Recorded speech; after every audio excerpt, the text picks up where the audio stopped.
Okay, good evening. Good meeting of the Scituate Conservation Commission. I just have to read this piece and then we'll move to our agenda. This meeting is being held remotely as an alternative means of public access pursuant to an order issued by the Governor of Massachusetts dated March 12, 2020, superseding certain provisions of the open meeting law. You are hereby advised that this meeting and all communications during this meeting may be recorded by the town of Scituate in accordance with the open meeting law.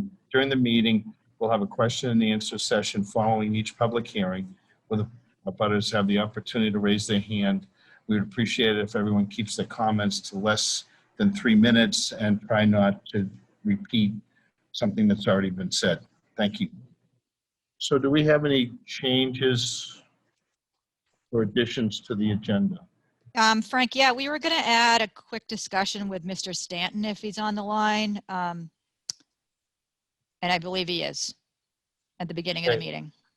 And at the end of the meeting, I just wanted to update the commission members on where we are with our signage, which could only take a couple of minutes.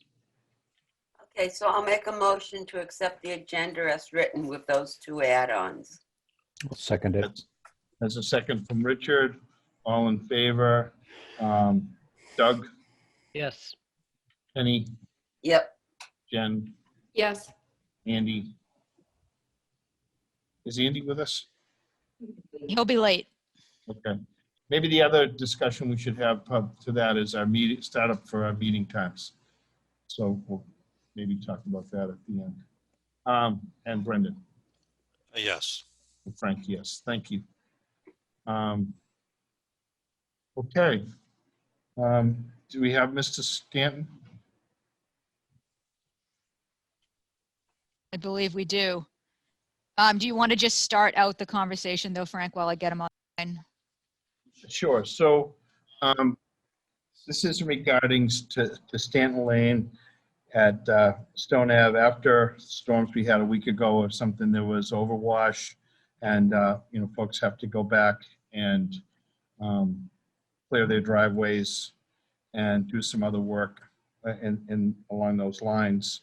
And so some people already have orders that allow maintenance and whatnot. Others need to call a commission and get a either minor activities or find out if it's more involved. And so this is regarding, I assume, cleaning of stones on the driveway and placing them back on the dune. But maybe Mr. Stan can explain more. Yeah, it's just cleaning up the road, putting it back on top of the berm along the lower road up to the higher area and make it passable both ways. Okay. So just for the record, Mr. Stan, can you state your name and address? Edward Stanton, Stanton Lane, Scituate, Mass. Okay. What number? My The Four. street number? 4 and 0. Thank you. So just, I think that the discussion is around work more in the marsh, things like that, making sure that no activities going on in the marsh without approval from the commission. And then also putting the stones back, just that the dune isn't compromised more than it already has. And I know it's been an ongoing and frustrating piece there, and there's lots of issues. But do we have anything in writing for this, Amy, or was it verbal? Yes, so Mr. Stanton called the office this morning after we observed equipment down there, and so without a permit. So anyways, he called to get what we're calling a minor activities permit for post-storm damage cleanup. And I don't know, I had a conversation with him at length this afternoon just to try to be clear about what the terms of the minor activities permit would cover. And just also talking a little bit about the last season with, last year was pretty good to us, but 2018, we had some named storms like Riley, and there was some emergency declarations where there was some overstepping of what we felt was allowable under those terms of those declarations, whatever. And there was digging in a channel, and I don't know, we just don't want that to happen. So I just wanted to make sure that we're all on the same page. I did the same thing that the town did. Nothing more, nothing less. I'm not sure what that entails, but essentially after the storm Riley, we met with different agencies to clarify what was allowed and what wasn't, and gave proper permission to do that. So we want to make sure we do the same thing here. Anything that's in jurisdiction of the commission needs to have some sort of notification or approval or whatever. So I think on the other Well, I've part, always notified them when I was doing work down there, so I'm not. I mean, Okay. other people are doing other work on my property without permission, so. well, if there's something that's going on there that needs to be corrected, Mr. Stan, I did notice when I went down there today that they had also cleared the road on the other side of Stanton Lane. And years ago, I used to do maintenance for, can't even remember the street number now, but the second house and Martha Stewart, Mrs. Stewart's house.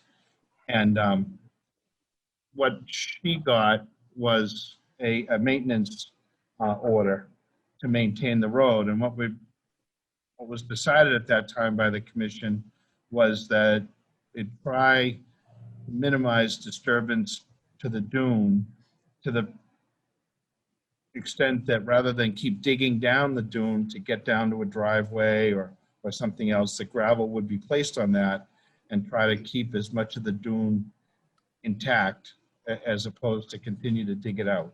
And I know sometimes that's hard because there's water shutoffs and other things that are down lower, but the goal was when she got that to try to not continue to dig up the dune as much as could be avoided. And I'm familiar with that over the years. I built a house there in '79, and the changes, unfortunately or fortunately, that have been made in what's allowed to be done there by CZM and FEMA, I know are frustrating. So we're just trying to follow those guidelines as best we can and still make the property usable. yeah, that's what I've been trying to do, you know. I did clear the channel before because it was flooding my neighbors' properties and basements, and if I didn't do it, they would have probably had 4 feet in their basements instead of 2, so. I'm just trying to do what's the best. I've been there for 60 years and just trying to do the best I can to access the property and maintain the berm. Yep. And again, the channel clearing is something that obviously the town has done at Peggotty Beach and some other places. And we know that it's important, but it's something that should be cleared with the commission before that work started, and make sure like the operator stays in the channel as opposed to getting off into the marsh or something like that if possible. Yeah, So that the work that you're going to do is clearing the driveway and taking that overwash and putting it back up on the dune. well, yeah, I'll be taking the overwash, putting it back up on the dune, and then flattening the top of the dune so it's drivable. I don't plan on putting anything on top of it right now until the winter's over, so I'll probably do that in the spring just to make it drivable. So the overwash that you're reclaiming, how far back is that coming? Because that's part of the issue that we've had, is how much the state doesn't want us to remove it from the top of the marsh. In the case of the town, just rebuilt the dunes there, and we had to import that material as opposed to reclaim it. Just want to know where you intend to pull the material from. Well,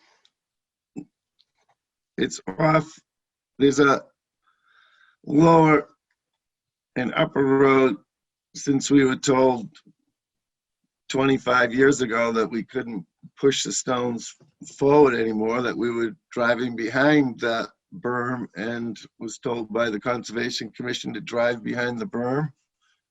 Yeah. And so I've been keeping that pretty much clear, approximately halfway down, and then just pulling that material back up to the top of the berm, just to have the berms there so it is full and intact, and other people have then taken the stones from that berm and put it on their property. So Um, that's on my property they're taking stones off of, and everybody's having a free ride. So When, the When you- road is on my property. right, when do you think that you'll be out there doing this? How soon? Is it tomorrow? Tomorrow or- morning. Just wondering, Amy, is it worth trying to go there? Just to be clear on what's, Yeah, I mean, I'm pretty sure we're clear through the conversation, honestly, but we could go out there and meet with the contractor. I mean, I know I did a couple years ago and it still didn't quite go the way we had discussed. One of the thoughts that I had, Frank, was that, you know, is that the minor activities permit covers clearing the roadway. And so like Mr. Stanton just said, you know, in bringing that up to the top of the berm so that he can restore access.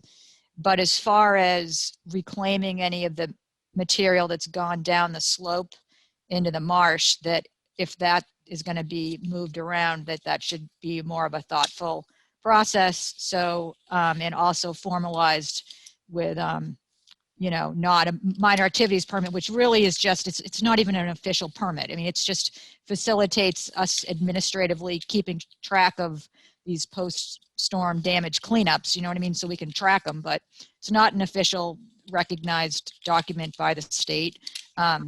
Technically, all of these really should be emergency certifications with notices of intent. So, I mean, one thing of note also is that this area of Man Hill Beach is clearly part of the assessment and project area that was part of the orders that the town just did for the berm that went from Surfside down to Egypt Beach. So, I mean, technically there are orders for the berm to be built back up to a level which would withstand significant storm events. But it wasn't included in the town's actual project because of an easement decline. So there was not funding put towards it, is what my understanding is.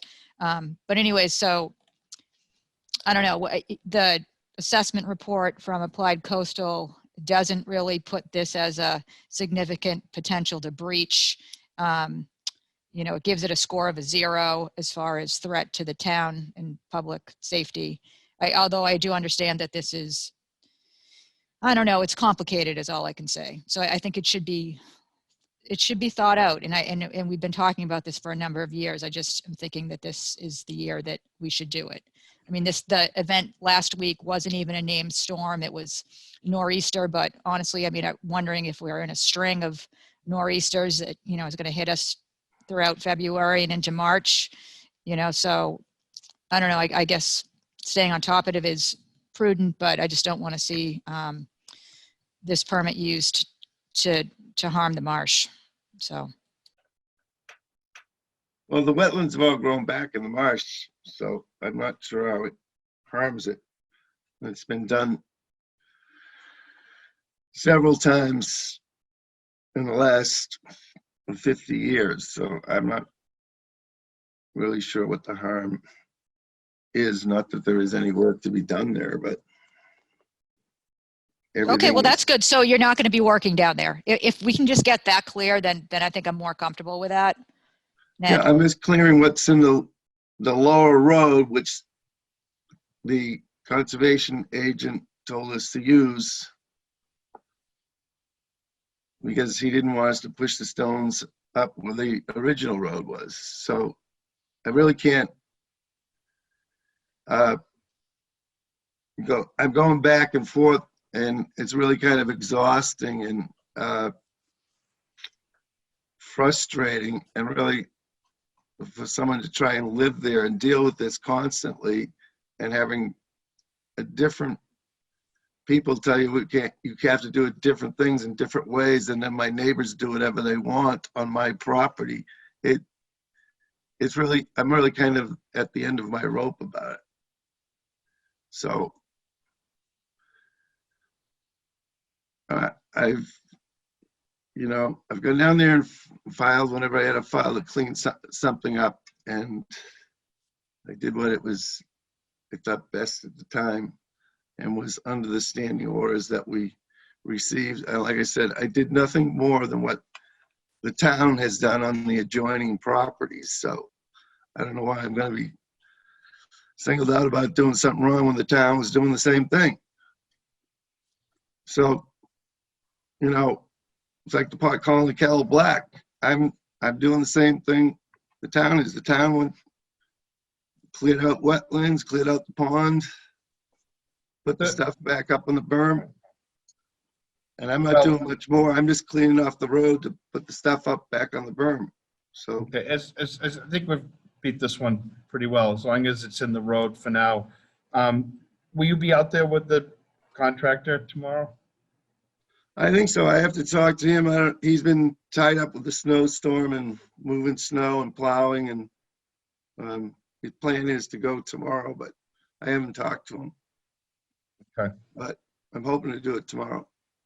Okay, Ned, why don't you call the office in the morning and we'll get that minor activities permit ready for you. Does Yeah, he anybody, probably starts at 6:30 or 7. So what time you open? 8? At 6:30. 8:30, 8:30? but it won't be ready at 8:30. What do we But- do? Can they start before we come and get it, or do we have to wait till it's ready? Because that's costing us money too. well, probably the better thing would have been to get it ahead of time.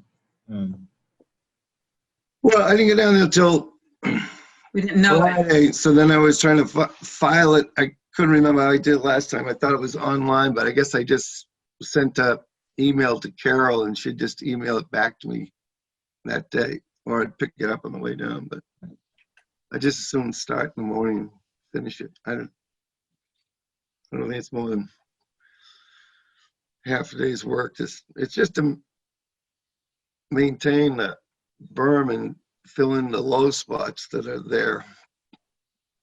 And so we have So access it's, to the house to be able to park. Yeah, it's kind of got some voids in it now.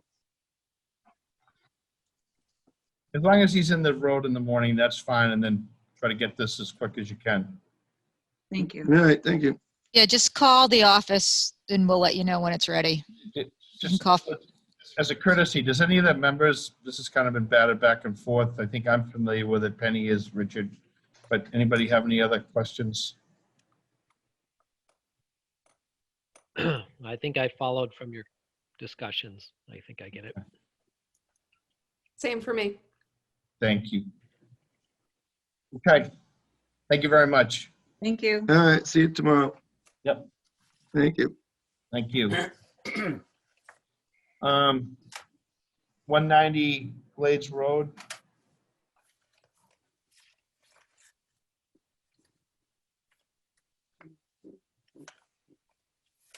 Kavanaugh.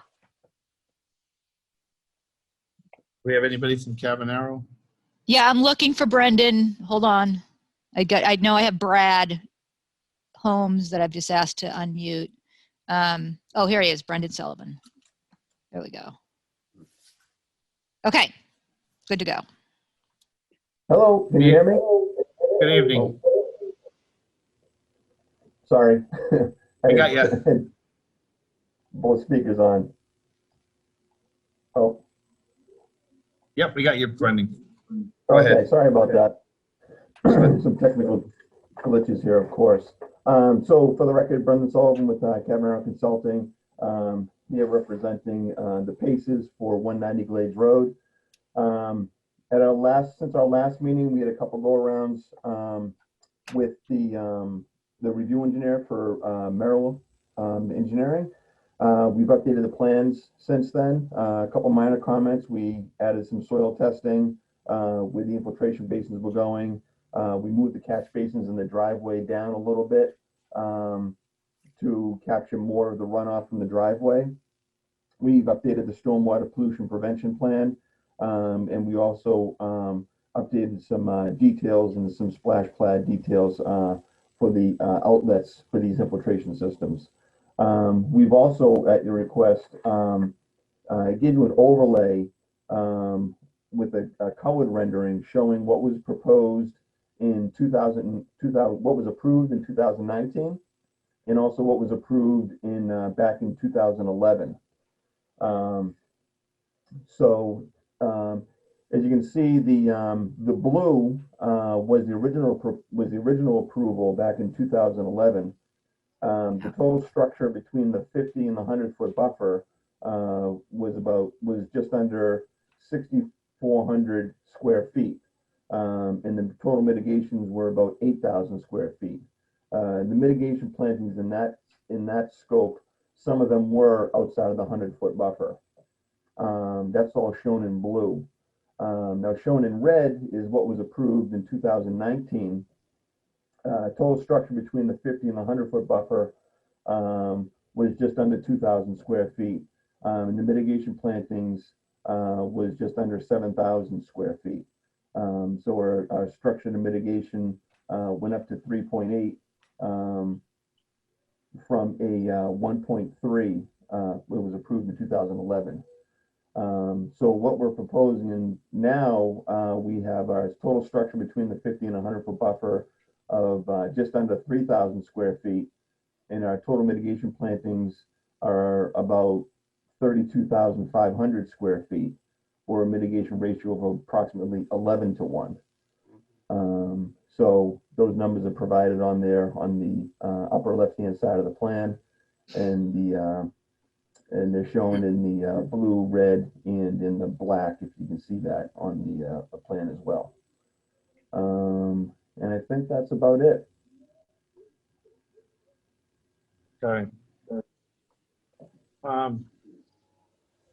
So we're going to change this up a little bit. Jen? Oh my, I'm first. The surprise meeting tonight. I know. Normally I take it off mute just in time. So first of all, I significantly appreciate how clear that overlay was that you did. It was really, really helpful, Brendan. It was so clear. So thank you so much for that. That being said, I was not on the commission when the first plan was approved, the one that has whatever it was, 11% or something like that in the buffer, or 16 and a half. So I have a hard time approving anything really above the 4.7. And I feel as though it's like a little confusing to me.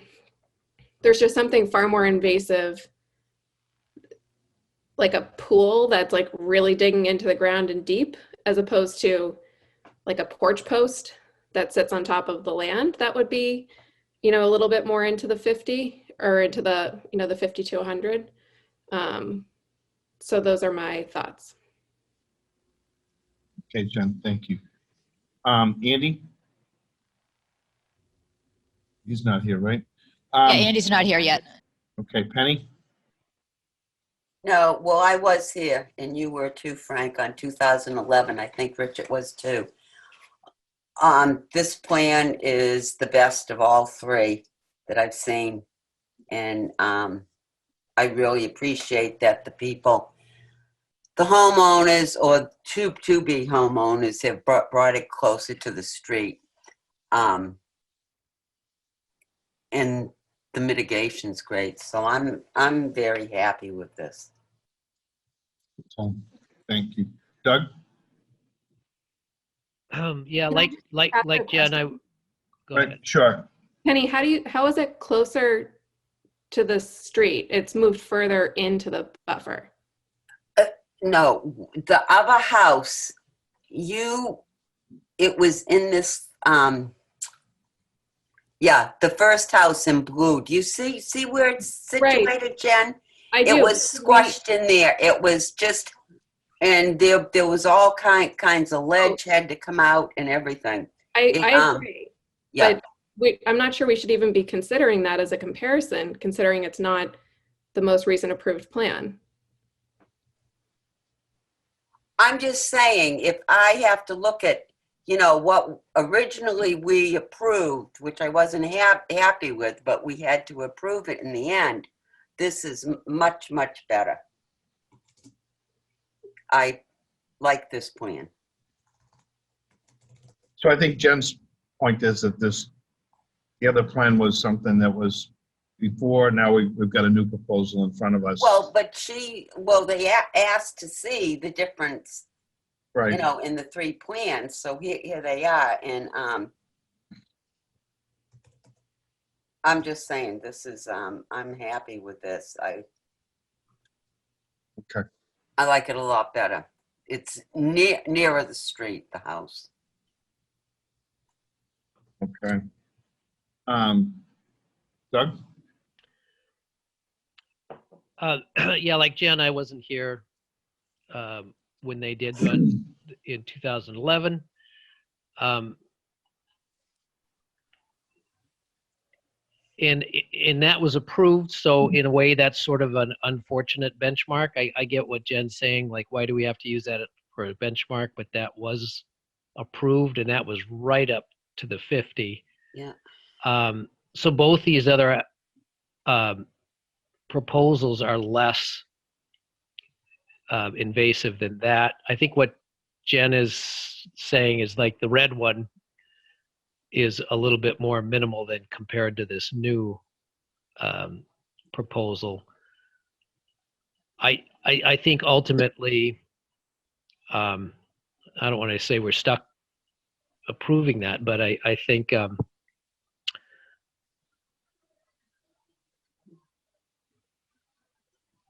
yeah, I think ultimately I would vote to approve this. I kind of get I do get what Jen's saying. Like the red ones, if you look at the three overlays, is the least invasive of the two. So we were right there, Well, year and a half ago or whatever.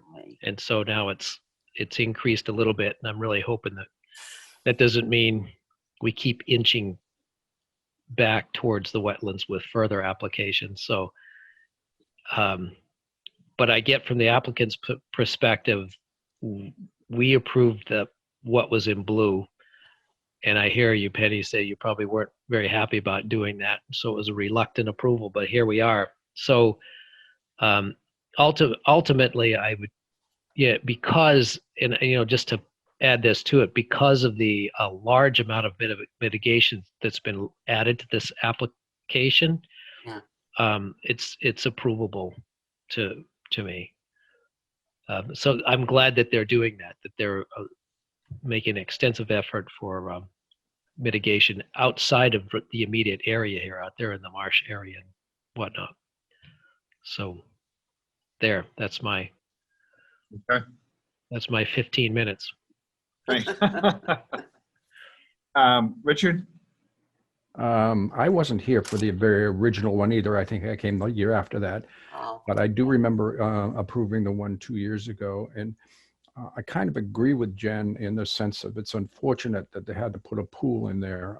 Other than that, I'm really very pleased with it. And I'm not bothered by the slightly more invasive house because of the mitigation like Doug. I'd like to see what the mitigation is, a plan for that. But and I also agree that have a tough time not approving it. I would love it if somehow the house and the garage could have been pushed a little more towards the street. That might have made it even easier. But I think there's ledge stopping that. I don't want to answer my own question, but I would have loved it if it could have been 7 or 8 feet closer to the street. Who did I not? Brendan. Brendan? Okay. Yeah, everyone has made all the valid points here.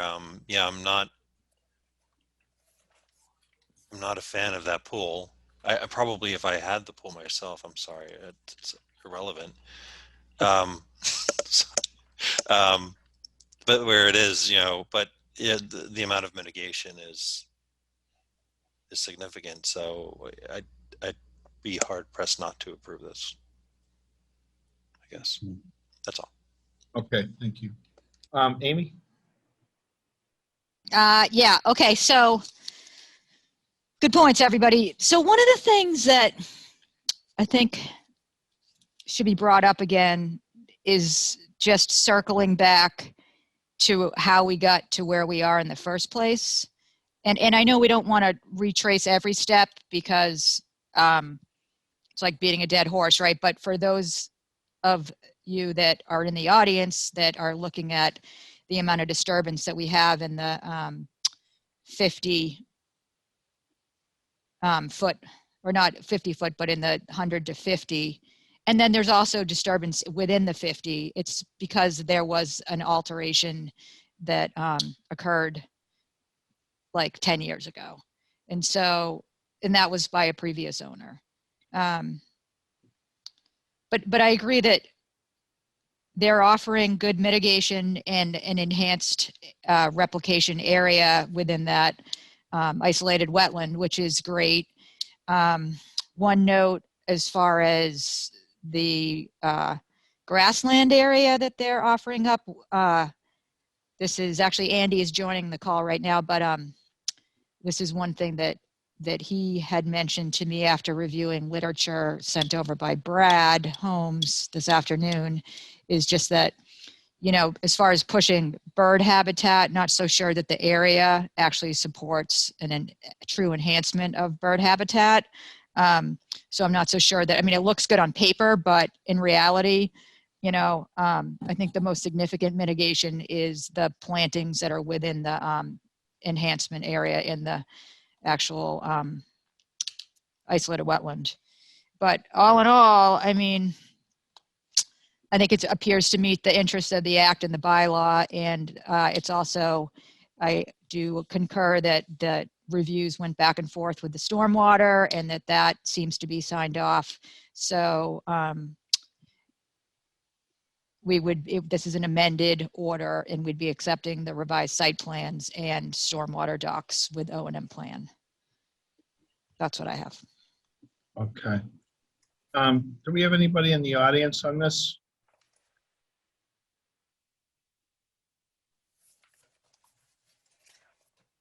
Raise your hand if you do. There's a raise hand button at the bottom.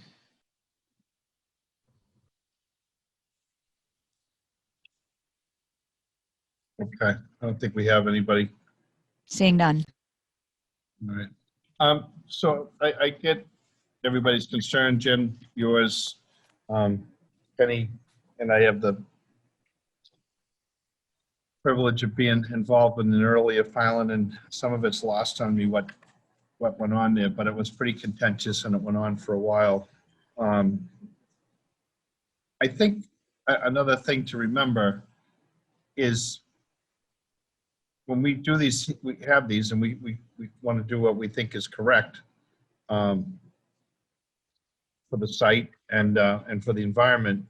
But we also want to keep in mind some of the regulations. If for some reason we decided to deny this project and then the applicant appealed it, when they go to the state, isolated wetlands are not recognized by the state. So it does change a little bit. The town of Scituate recognizes maybe you can give me some input on that, but the state doesn't look at the isolated wetlands the way that we do in our bylaw. If I'm correct. Mhm. So it's a little harder to protect those, if you will.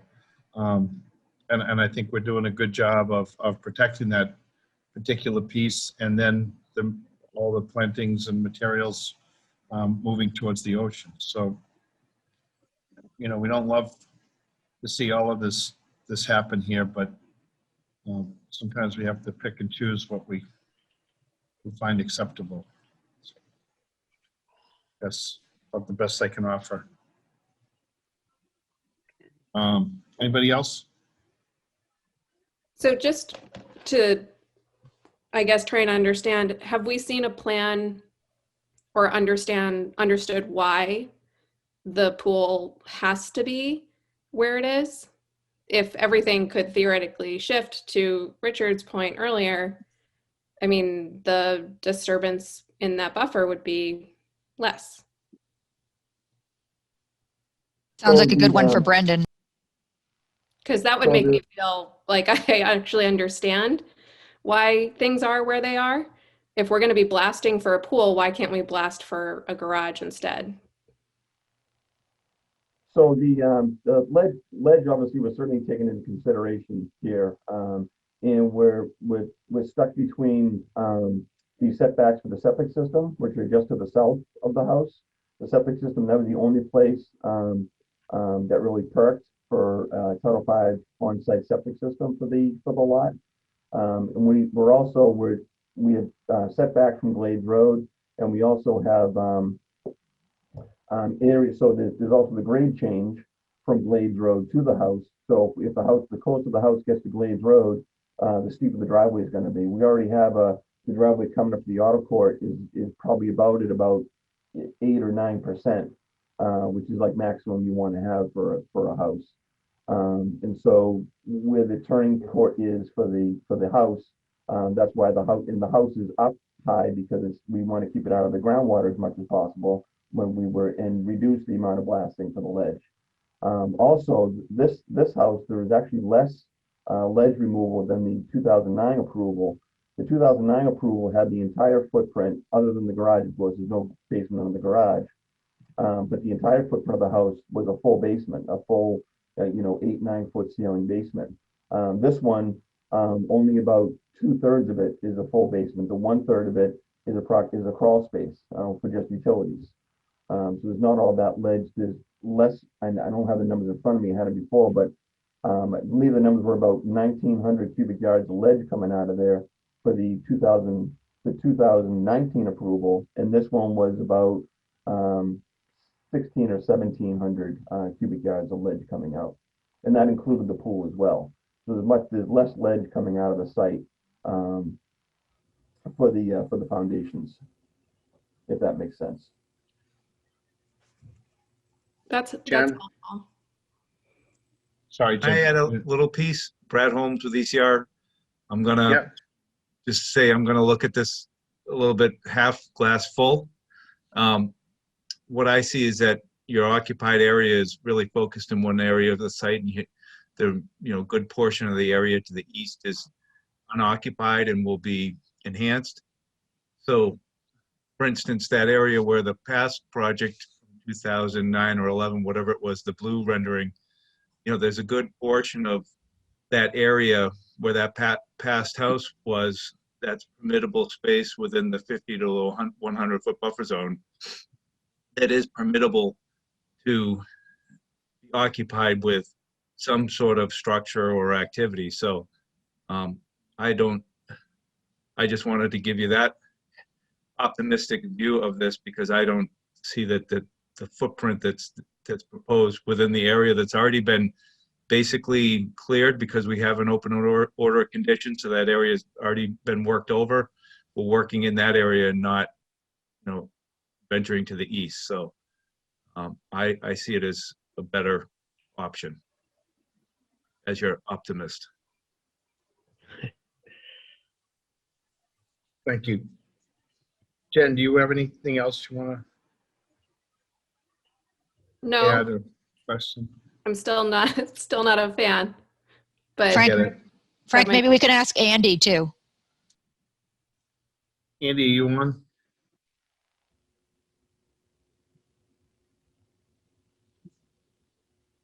Yeah, I just signed on. What, you're looking for my opinion on this one? Sure. Yes, please. Yeah, I mean, I missed all that discussion, so I don't want to add too much. Amy, as I was jumping on, you were mentioning the bird thing. Yeah, I did mention that. I mean, it's a lot of area that they're trying to get credit for mitigation that Yeah. might not actually. Yeah, well, I don't know about the vegetation. My understanding on the birds is you need 10 uninterrupted acres, and so you need to remove all the paths out of there. That's for bobolinks. You have to remove all the paths out, and any interruption at all would sort of make it unsuitable nesting habitat. But I know there was also some invasive removal and that kind of stuff, which I think is positive. So you're saying that there's just not enough area there to be significant for, Birds.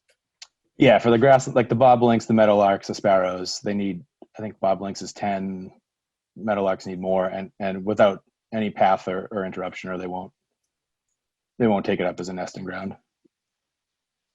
Would Good it help? Would information. it help other birds, shorebirds, or anything like that? Yeah, I have some knowledge of maintaining field for grassland nesting birds. Other stuff I don't know about. So it could well be. Got it. okay. Anybody else? No. Want to take a motion to close this? I make a motion to close. Second, Doug. So Penny's a motion, Doug's a second. All in favor, Richard, Yes. Penny, Yes. Jen, yep. Andy, I'll abstain on this one. okay, Brendan, Yes. Frank, yes. Okay.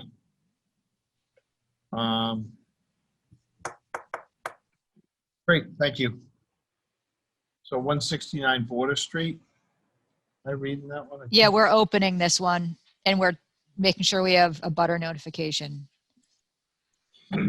which we do. Okay, that's confirmed. Yep. Okay, on February 8th, it's 5:15 p.m. The Town Hall, Scituate Conservation Commission will hold a wetlands hearing under Chapter 131, Section 40 of the Massachusetts General Laws and Section 30700 Town of Scituate Code of Bylaws regarding the application of Kevin and Jen O'Leary for construct a pool house, hardscaping, landscaping at a dwelling at 169 Border Street, Scituate. Abutters and other interested parties are invited to attend. Information to access a virtual meeting will be available on the agenda posted at the town website. Okay, is this Brendan as well? Yep. So, For the record, once again, Brendan Sullivan with Kevin R Consulting. Also on the line, I believe, is Sean Papich from Sean Papich Landscape Architecture. So this is proposed pool house and pool at 169 Border Street. So it's adjacent to the Gulf River. To the, let's see, I guess would be to the west is the Gulf River. There's previously a dock approved there, which has been built and got a certificate of compliance for dock and pier.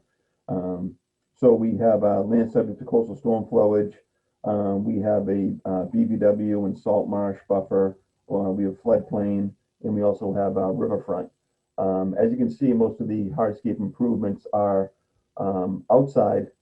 Jen will love this, outside the 100-foot buffer. And only a portion of the pool and the patio is inside the 200-foot buffer, the 200-foot riverfront area.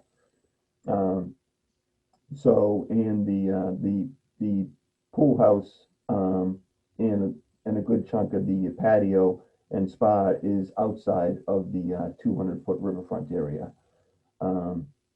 So once again, here we've been through a couple rounds of reviews with Merrill Associates. We got once again a couple minor comments about test pits, updating the stormwater pollution prevention plan, and sizing some outlet pads for the infiltration system, which is there for stormwater recharge. And really, that's about it. We do have once again, we have a mitigation and a restoration plan for some work down by the water. And if you'd like, I could have Sean Pappas chime in about that, about what they're planning on doing down there.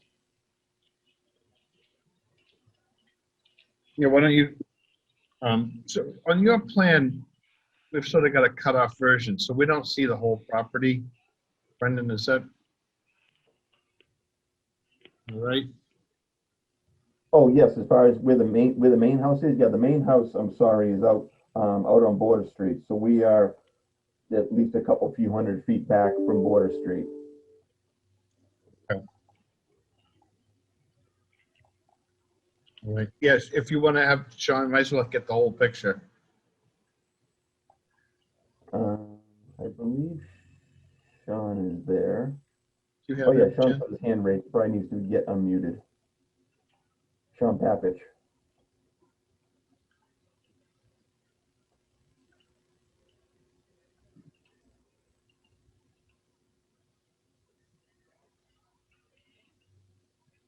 Okay, good evening. Hello, how are you doing? This is Sean Papich, Landscape Architecture, 222 North Street in Hingham. Thank you for hearing us tonight. Brendan kicked it over to me because he wanted me to discuss the area that's down along the riverfront at the salt marsh, essentially. And really, in this piece of it is something that we're pretty excited about. We're really treating it more of as a restoration plan in that area. And it's far to the west as you engage right around the dock area. There's right around 7,000 square feet of area that's currently filled with invasives at this point. What we witnessed was multiflora rose, poison ivy that actually runs from there all the way up to this area that we're talking about for the pool area, as well as other briars and bittersweet that are in the area. So our intention was to remove those species and replace with the ones that we have on our plan. I believe you have our plan, the landscape plan. You should be in receipt of that. That's not up on the screen right now. I don't know if you can find that at all, Frank. If possible, that'd be great. I don't think we have that, Sean. I don't think you have it. Okay. I mean, we have it, but we just don't have it to show. No problem. No problem. Yeah. I go over it real briefly. I don't have to chew up too much of your time. But our intention there was to, once we remove the invasives, there's also some Norway maples at that area to the close to the Gulf River, just up from the river bank. There's quite a few. There are some cedars that are nice. There are some white pines, but there are a fair amount of Norway maples, and we'd like to remove some of those Norway maples that are closest to the water. The intention then for that whole area was to fill it full with all of what you might feel is typical for that area. We're going to go inkberry, Virginia rose, winterberry, sweet fern, large sweeps of switchgrass, as well as utilize a good handful of mixes. And one of those is the New England Wildflower Mix by New England Wetlands Plants. The other one we're expected to use as we get right on top of the water was the also from New England Wetland Plants, the Coastal Salt Tolerant Grass Mix, which is a good strong mix of the grasses we expect to find there. The other piece of this was then because we are getting right around the 200-foot, or we'll call it the outer 100-foot riparian buffer, right around that edge where we are closer to the pool, we were still intending to utilize some of the native viburnums, clethra, bayberry, inkberry, tufted hairgrass, low bush blueberry, all the native plants that we would expect to use down a little closer to the water. We were still going to use those in that area of the pool landscape. So we use them in almost an ornamental way. So service bearers in a witch hazel we intend to use there also. So what we really intend to do is to treat it more like a true restoration. And it's kind of an exciting piece to do that here right along the river, like, given what's there now. There may be some high tide bush. I've noticed it along the Gulf River in that area. If we do have that, we'll keep that, of course. That's a native. But so much of it is in really, really challenging shape. So we're really treating it like a restoration project and not as much of just a development or a landscape project, so to speak. Okay, thank you. Thank you. Doug? No, it's a nice, I don't think I have any questions. It's a very clear, it's a nice plan, it looks like. And I like the restoration idea. So no, I don't think I have any questions right now. Penny? No, I'm happy with it. Thank you. Jen? I'm good with it, and I appreciate the shout out, Brian, in the beginning. I'm sorry, Brendan, in the beginning. You're welcome. But there is so much really great and thoughtful detail on this that it's really helpful to hear it from yourself as well, Sean. Oh, thank you. Thank you. Andy? Yeah, on the restoration, I mean, taking out invasives like Norway maple and bittersweet and multiflora rose sounds good, but it sounds like you were putting native plants like greenbrier and poison ivy in there too. We would, yeah, yes, sir. So I guess I'm wondering what, from the restoration lens, I guess I get from the cosmetic lens taking those out makes sense, but from a restoration that doesn't add up to me as much. To take those out as well. Well, if you want me to answer that, Andy, I can. Really, we still, even though they happen to be natives, we still think of those as invasive.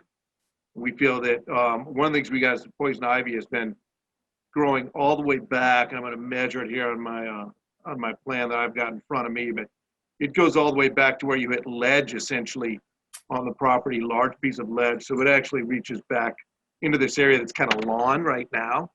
It goes back another 120, 160 feet back into the area, and it's just loaded into the property. And one of the things we feel of is it's dangerous for people.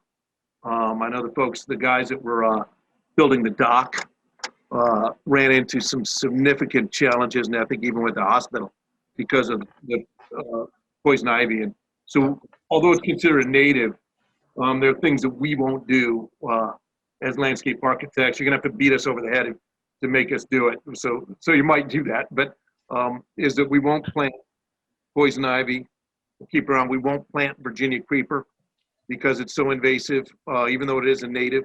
We won't plant staghorn sumac because it is so intensely invasive. Yep. So those are the kind of things we wouldn't do. Briars also, you think of them as almost hazards. We also think there's so many other opportunities for native plant material that can provide really fruit and higher wildlife value. And so that's our reasoning for it. And I'm not sure if it's something that other folks agree to or not, but it is our way of going about it. Okay. Yeah, I get my comment. I mean, I certainly understand for access and work and stuff, some of that is necessary. I guess I'm not sure how much of it is covered in greenbrier or poison ivy, but I guess in the buffer, I'd prefer less spraying if it is just kind of removing annoying natives, I guess it would be my comment, but Understood. I appreciate it. Okay, thank you. Anything else, Andy? Nope, I'm good. Thank you. Thanks for that. Brendan? Yeah, no, I have no questions. Richard? I'm good. Amy? Yeah, so, I mean, I think this is a pretty well thought out project, and it appears to meet the interest of the act and the bylaw and the stormwater bylaw, and was pretty thoroughly reviewed. There was quite a bit of back and forth before we even came on tonight. We did have some abutter questions though, so I wouldn't be surprised if there are abutters on this call. Yeah, looks good. That's all I got. If there's anyone in the audience that wants to speak to this, could they raise their hand?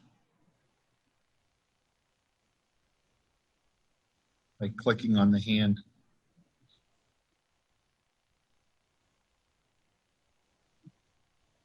Yeah, there's actually a raise hand symbol that you press, not physically raising your hand. And I don't see anybody, so maybe we sufficiently answered the questions, so that's good.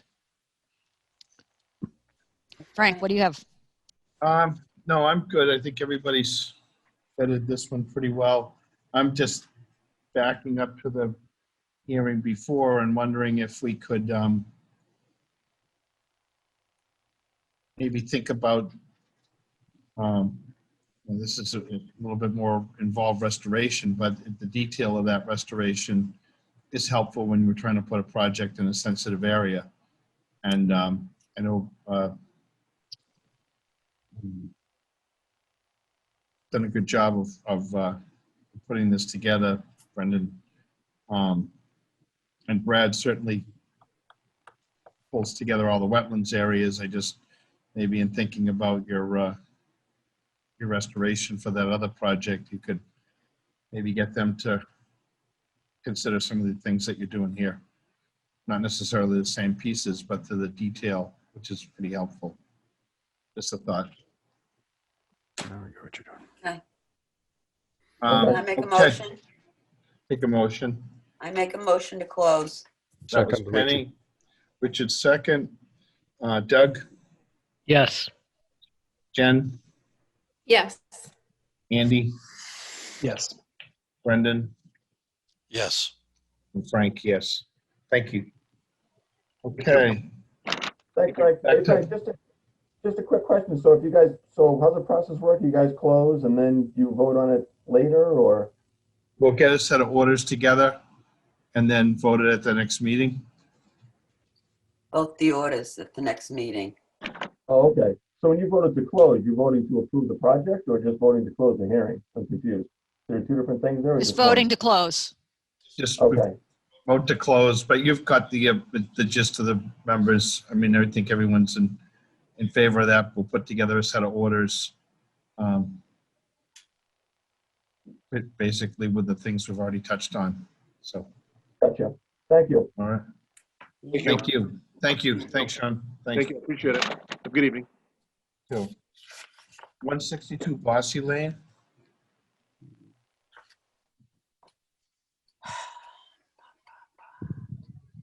That was a big sigh, Kenny. Yeah,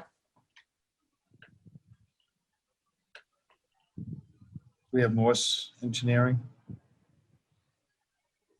Hello? No, Greg, you're on. Great. Good to go? Yep. Okay. For the record, Gregory Morse, registered engineer, Morse Engineering. This is a continued hearing on behalf of the property owners, Patrick and Emily Farr, for a new single-family home located at 162 Bossy Lane, or Lot 162 Bossy Lane. At the last meeting, I presented to the commission the location of the proposed home, which is depicted on the plan here. The lot, again, is 37,441 square feet in size. The wetlands were originally delineated by Brad Holmes, a professional wetland scientist. The commission had hired Art Allen of Ecotech to review the wetland line. And based on his last correspondence at the last meeting, Mr. Allen was in agreement with the wetlands that we were depicting, with a couple of slight changes to the flagging. Based on the comments at the last meeting, we did make several revisions to the plan. We submitted a revised plan and we submitted a planting mitigation plan as well. Those changes, we added at the front bottom left corner of the lot there on the screen an approximately 1,650 square foot area for enhancement plantings. This is an area that has been historically used as lawn area. It's mowed grass. However, hydric soils were present within that location. Mr. Allen suggested that we look at it for mitigation plantings. This is not a replication area. The project does comply with the 50-foot buffer zone and doesn't propose to disturb any wetland resources, but this is an enhancement area of 1,650 square feet. We've proposed 20 shrubs varying in height from 1.5 to 2.5 feet, as documented in a plan by Brad Holmes. We revised our limit of work at the top right corner of the lot in the vicinity of the septic system, between the septic system and the house. We decreased the limit of clearing. It allowed us to save an approximately 600 additional square feet of vegetation on the site. The entire limit of work here is 13,165 square feet of disturbance. So just less than a third of the lot is proposed to be developed. 2/3 would remain in its natural state. We've added for protection a split rail fence. The split rail fence would run along that limit of work line, along the 50-foot buffer. The split rail fence would prevent any future encroachments into the 50-foot buffer. And I'd lastly add that the septic system for this project has been approved by the Scituate Board of Health. I believe I've addressed the comments that were raised at the last meeting and all of Mr. Allen's issues to this time. Okay, thank you.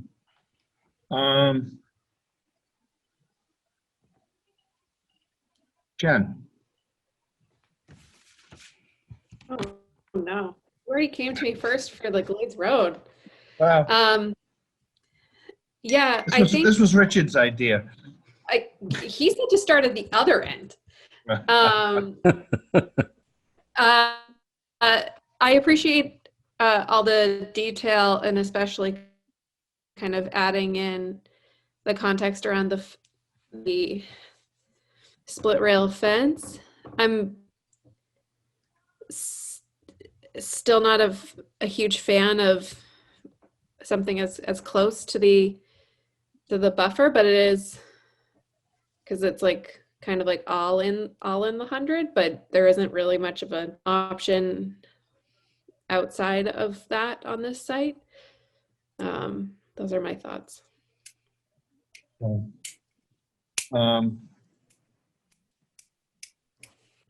Doug?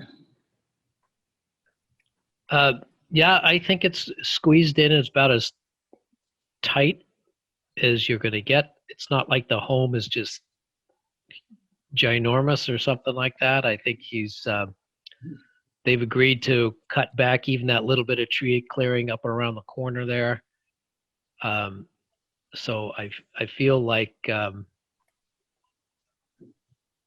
from the last meeting, they have added everything that we had asked them to do. So I think, yeah, I mean, it'd be nice if it was a bigger lot and you could get everything farther away. But if you're going to build on that lot that is literally squeezed in, I think about as tight as you can get. Looking at the setback lines, the house just fits in there.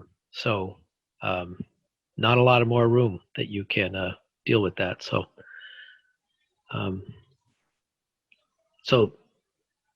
it looks to me like everything we had talked about last week is on that plan. Okay. So good. Thank you. Penny?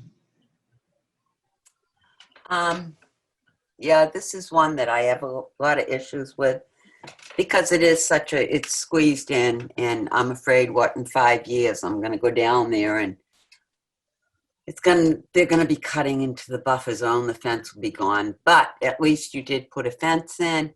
I would like to say that I would like signage on the fence. I don't know how far apart, but to let everyone know that is a no disturb zone behind the fence. And it's just tough because it is it's a big lot, but your building space is so small. And I just have a fear what I'll find out there in 5 years, but I can only hope that they'll respect the buffer zone and the wetlands, the owners of the home. Thank you.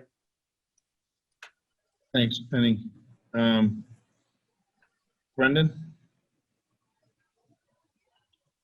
Yeah, I kind of, again, echoing everyone's thoughts on this. Obviously not, this isn't ideal, but there isn't really much of a place to put this. I share Penny's concern that eventually people are going to encroach, things are going to encroach.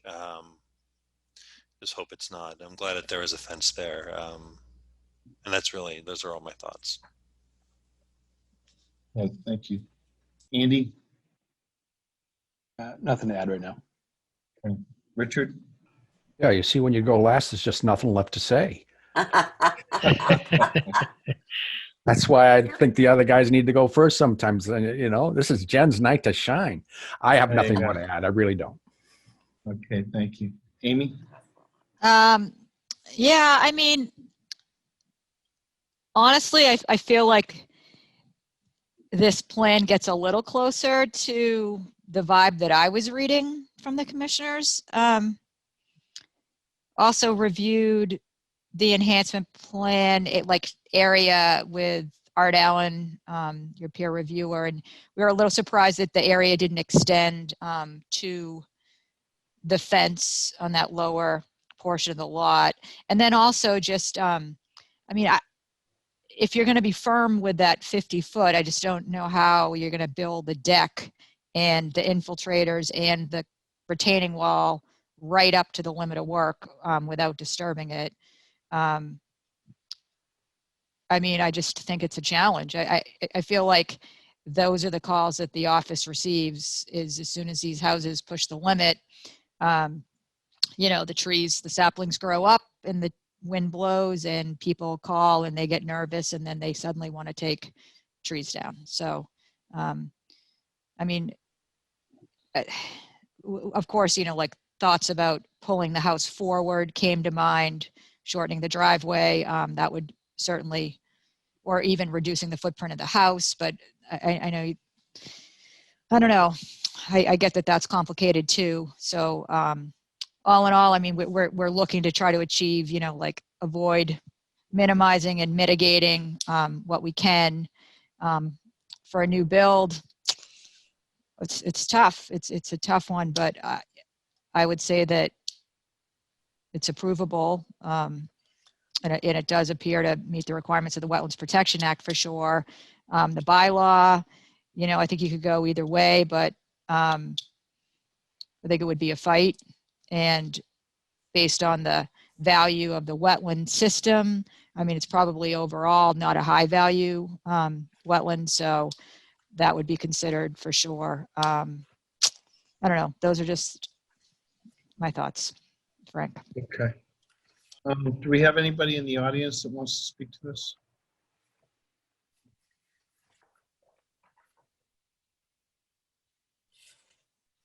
Does not appear. Oh, no, hold on. We have Jane McGinnis. Hold on. He was on the last time. Hi, Hello, can you hear me? I can. Yeah, it's not Jane McGinnis, it's Mark McGinnis. Could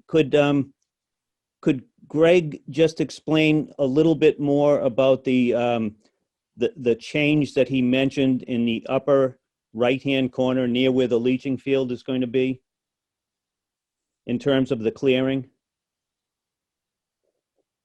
Greg? Sure. So right now the cursor depicted on the plan is showing the specific area that I'm talking about. The area, I used to have the proposed tree line following the red line. The red line depicts the 50-foot buffer zone.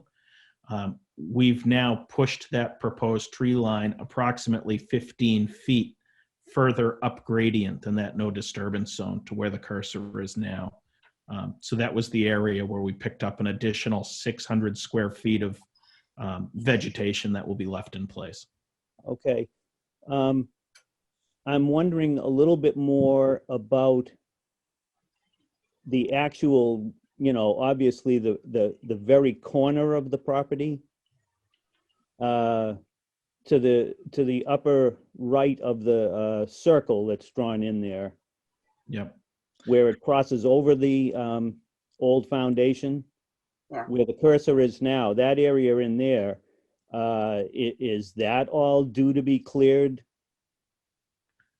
So prior to construction, we would be going out and doing survey work to stake out the lot corners. The lot corners are already staked now, but we'd put additional stakes on the property lines. We would also be doing stakes along the proposed limit of clearing. And along that back lot line and the right side lot line, we are clearing 2 feet away from the edge of the lot. I see. What's the circumstance when a tree is sort of on the line? Be addressed on a case-by-case basis. I guess we would, look at who the other half of the owner of the tree is. We'd look at the condition of the tree and either make field adjustments in the layout or potentially take the tree. But there's no rights to go on another person's property. So if there was a tree on that lot line, we would certainly be talking to and making an adjustment accordingly. Okay. Yeah, I mean, my main concern is just that, if you make a mistake with a tree, it can't be made right in my lifetime. So that's kind of what I think about. The leaching field is literally on the line, that there's no setbacks with those at all, right? That can sit right on the line, basically. So the leaching field is 10 feet from the lot line. 10 feet. Correct. Okay. So when that's excavated, if there are trees right on the line, but you have to excavate that side of the root system, that's just kind of how it goes. So the excavation for the septic extends to 5 feet outside of the leaching system. So any trees within that excavation would be removed. Trees outside of that 5-foot limit would all remain. I see. Okay, well, I think that pretty much answers any questions that I might have. Is that the lower end of the leaching field that's going to have a wall involved there? Will that wall be sitting up and visible? Yes, the lower end of the leaching field has a retaining wall. It varies in height from 3 to 4 feet in height. Okay. What's that made of, Greg? We have it spec'd as a Versalock block, which is a concrete block. It's a modular block. Does that help or answer your questions? I believe so. Would an actual cement mixer have to drive all the way up to that? No, so these are blocks that are approximately 8 inches high by a foot to 18 inches wide and about a foot deep. They're individual blocks that would be constructed out of that wall. Okay, so it's not likely that there'll be a cement mixer driving up through there? No, not at all. There'd be some 10-wheelers. Right? There will be sand imported and crushed stone imported for the leaching field, yes. 10 Right. wheelers. So there's still going to be some big equipment. There won't be a cement mixer, but stuff equally as big needs to get in there to haul material out and to bring material in. Well, and that was the other thing where we were concerned about the Lawson culvert that's under there. Greg, what did you say about that? So what we said is we said that, you know, it says on the plan right here, existing drain to remain and be fixed if disturbed during construction. Contractor to use caution working near drain. The actual location of that drain is really unknown. We know where it discharges into the wetland there, but at what angle and where it ultimately starts from, we don't know. So there's going to have to be some investigation work when they dig for that force main, and certainly when they're traversing that pipe with any equipment. You know, if it needs to be fixed or repaired, that's certainly something that the property owner will do. Okay. Well, we know that that drain goes all the way up through the properties, my neighbor's property, and actually underneath Manor Road, the other road on the other side, and there's a catch basin over there as well. Yeah. Okay. No, I think that's all the questions that I had. Okay. Thank you. Anybody else? Do we have anything in our orders about pesticides, not using any pesticides or fertilizers? We do have a kind of a standard condition that does say that, although it's pretty difficult to enforce. Well, that should be part of the signage along with the buffer zone signage, where this is so close. Yeah. That's my feeling.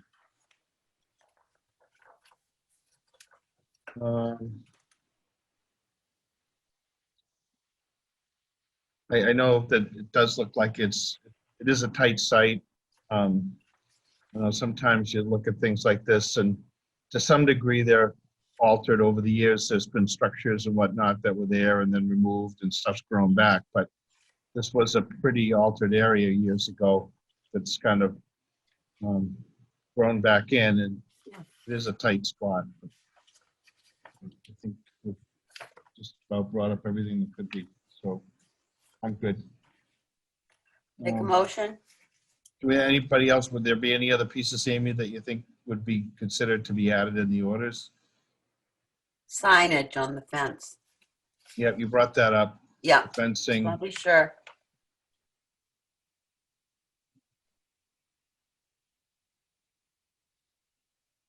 I think a motion to close is what you want. Yep. Okay. Oh, I make a motion to close. It's Penny. Have a second? Second, Doug. It's Doug. All in favor, Richard? Yes. Jen? Yes. Andy? Yes. Brendan? Yes. Frank, yes. Great, thank you.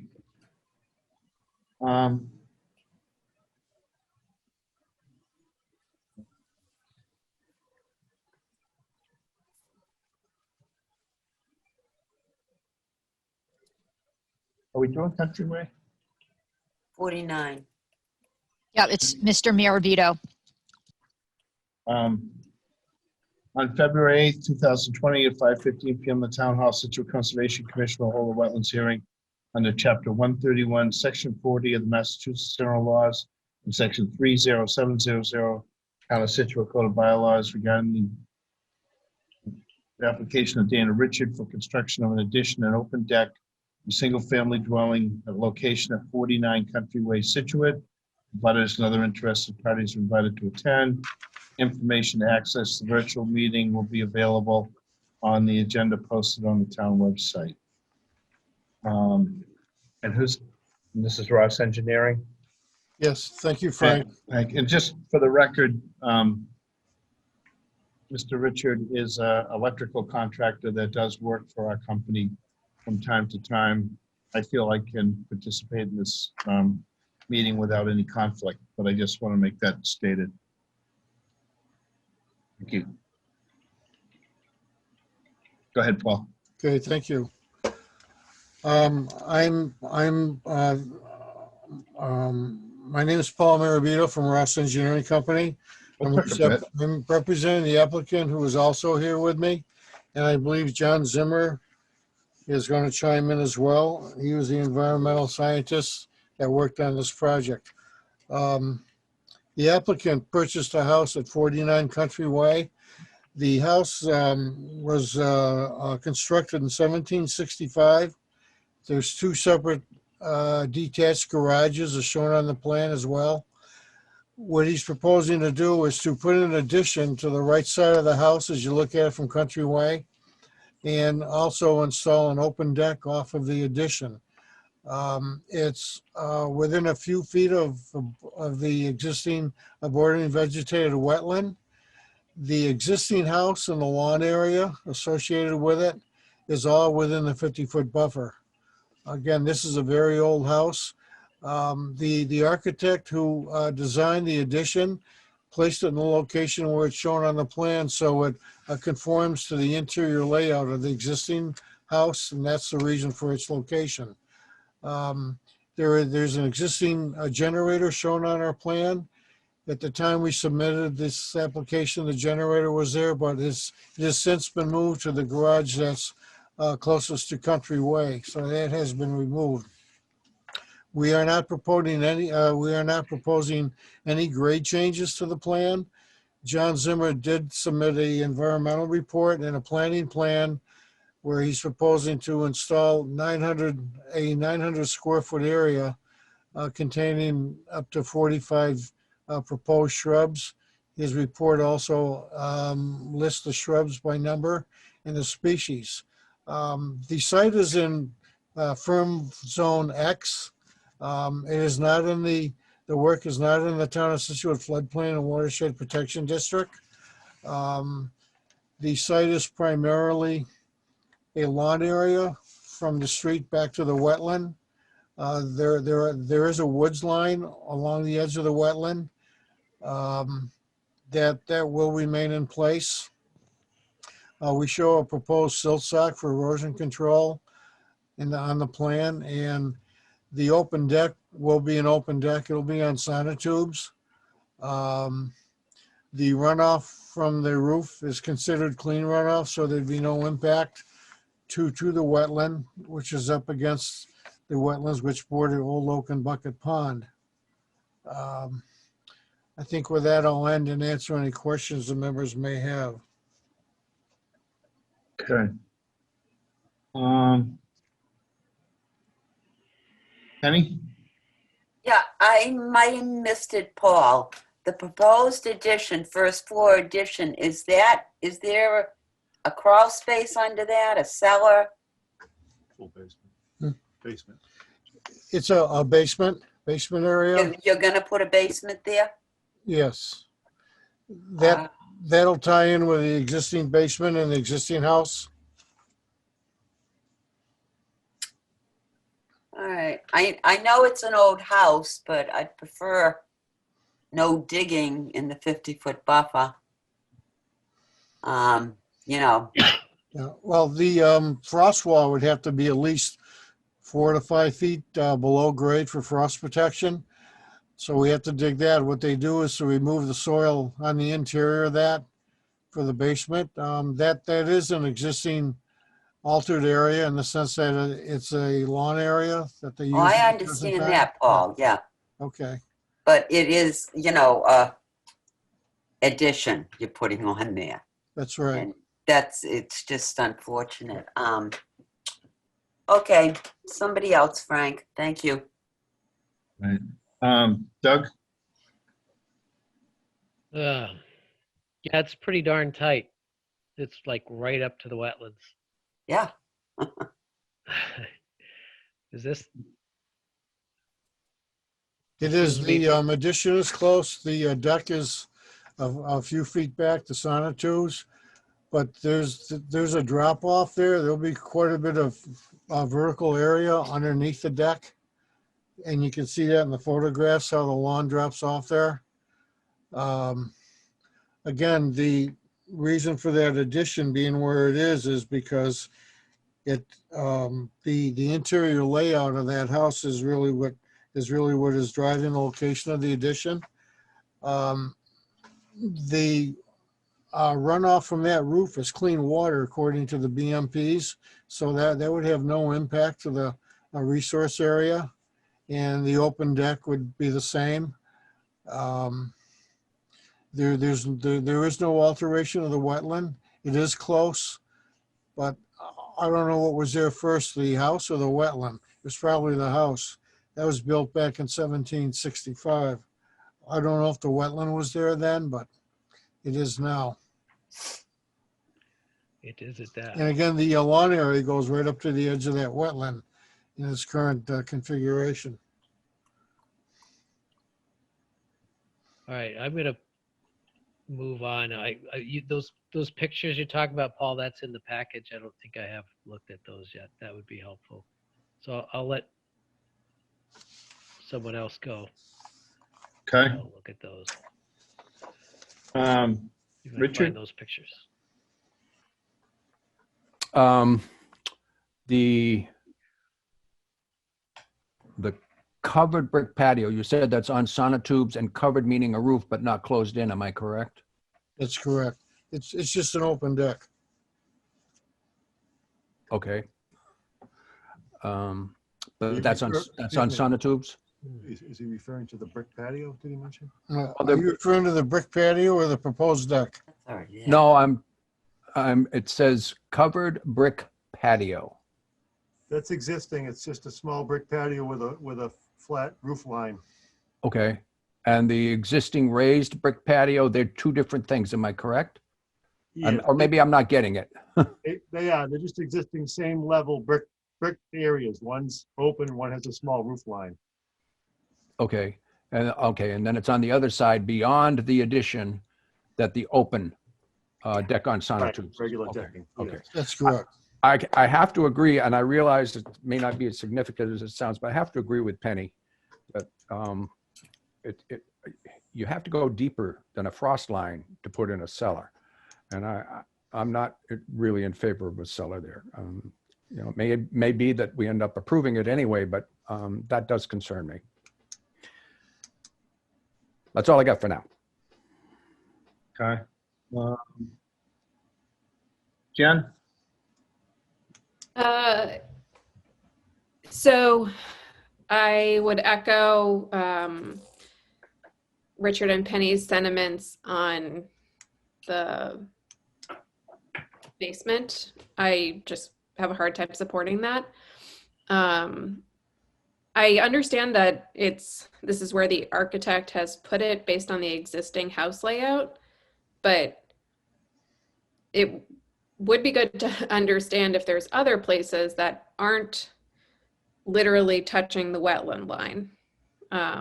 It's hard to rationalize that, especially if you've listened to the rest of the meeting when I've wanted people further from it. I have a hard time understanding that this would be a good idea. That being said, I do really appreciate in leveled houses, and I know that they're not always put in the most convenient spot to start. Okay, thanks. Thank you, Jen. Andy? No, I mean, I share concerns raised already, so nothing to add. Brendan?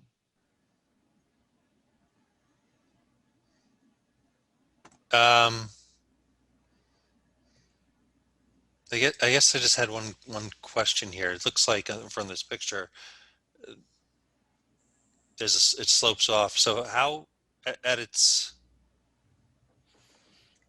highest, how high is that addition in that corner from the current ground level? Does that make sense? That question? Yeah, that's a good question. So, Paul, go ahead. The information on this plan was provided to us by another surveyor. We don't have elevations of the first floor, but if you look at the photographs that I submitted, the one in the lower left-hand corner, just by eye, looking at the generator that's there, that's probably 5 to 6 feet from the ground up to the first floor of the existing house. And again, the open deck is coming off of the first floor. There's going to be quite a bit of vertical area below that deck that'll be open. You can see how the lawn comes up along the house, and then it drops off as it goes down toward the wetland. Okay, yeah, that's what I mean, it looked like. that entire area is completely disturbed now. And what we're gonna do is, per the plan, is to fill it in with the addition and that open deck, which will be in what is a lawn area now. And the mitigation for that, as you can see on the plan, would be the a 900 square foot enhancement of the buffer zone, which John Zimmer can address. But as far as performance standards, we do meet all the performance standards for doing the work, even this close to the wetland. Again, this is within 50 feet of the BVW, but the entire area is disturbed and the entire house is within the 50-foot buffer zone as well. The back of that house is probably 6 or 7 feet off the edge of the wetland as well. So I think with that, I'll end it. I don't know if you want to hear from John Zimmer at this point, or Well, Can I just ask, yeah. Drew, are there more questions? Can I go first? can I Yep. just throw out one question real Yeah, quick? sure, Doug.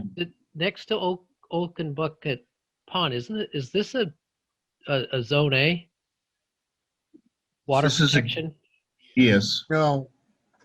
It's not? Not- How can it not be?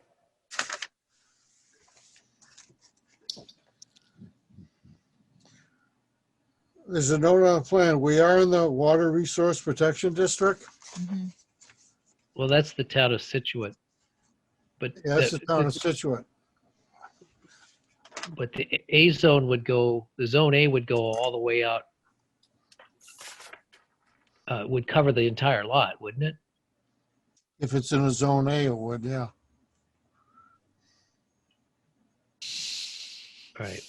So I'm seeing off to the side of the plan, there's a zone AE and then a zone X. That's the flood zone. That's though. the flood zone. Yeah, that's the FEMA flood zone. So That's we're in an odd a, elevation, but that's what the map showed. 17 point, I think it's 6. And then the rest of the site is in zone X, going all the way out to Country Way. I think the question is about whether it's protected water supply or contribution to. exactly. Yeah.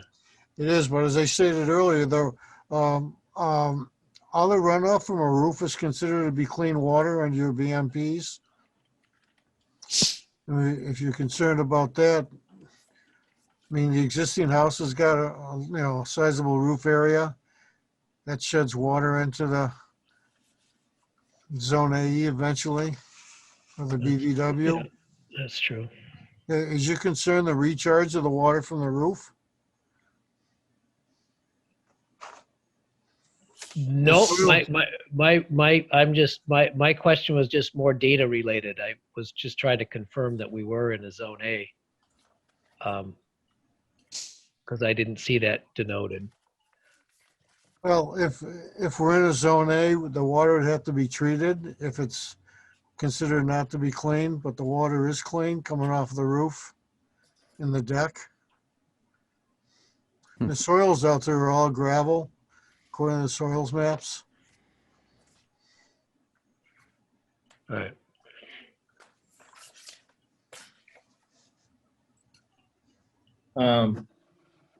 Can I go now? Yeah, yes, Amy, please. Okay. Oh, I've always wanted to say this, but this is not a test.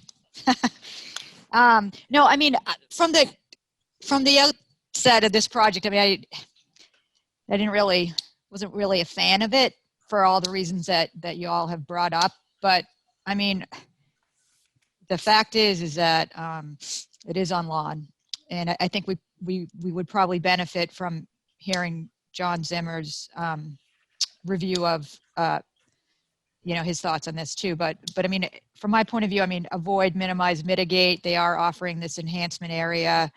It's pre-existing lawn, and it does appear to meet the requirements for a set of orders. But maybe, John, you want to weigh in on things, all matters relevant. Sure. For the record, John Zimmer with South River Environmental. As Paul said, the site, has basically had 200 plus years of disturbance.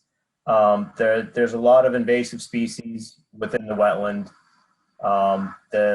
lawn area goes right up to the wetlands, so you really don't have a good functioning buffer zone, so to speak. So part of the rationale for the restoration area was to improve that portion of the 50 that's disturbed, that's outside of the project footprint, and maybe try to bring a little bit of value back to that buffer zone that's been, you know, disturbed for so long. You know, a couple of folks brought up the question on excavating out to a basement. I think if it's done properly, it can be done in a manner that really minimizes the potential to affect the wetland. If they're doing it from the east back in, I mean, they have small backhoes and things, and the operators can be pretty particular with how they excavate it out. This is a situation where I would say probably using silt fence towed in properly is going to give you a better erosion control than your standard silt sock, just because of the excavation activity that's so close to the wetland. But you know, like Paul said, I mean, it's disturbed area, it's lawn. I think if it's conditioned properly, you can really minimize the potential for adverse effect to the wetland. And with proposed mitigation, I think at the end of the day, you're going to end up with a better functioning buffer than you have now. Okay, thank you. Do we have anybody in the audience for this one? Raise your hand if you have Raise your hand if you do.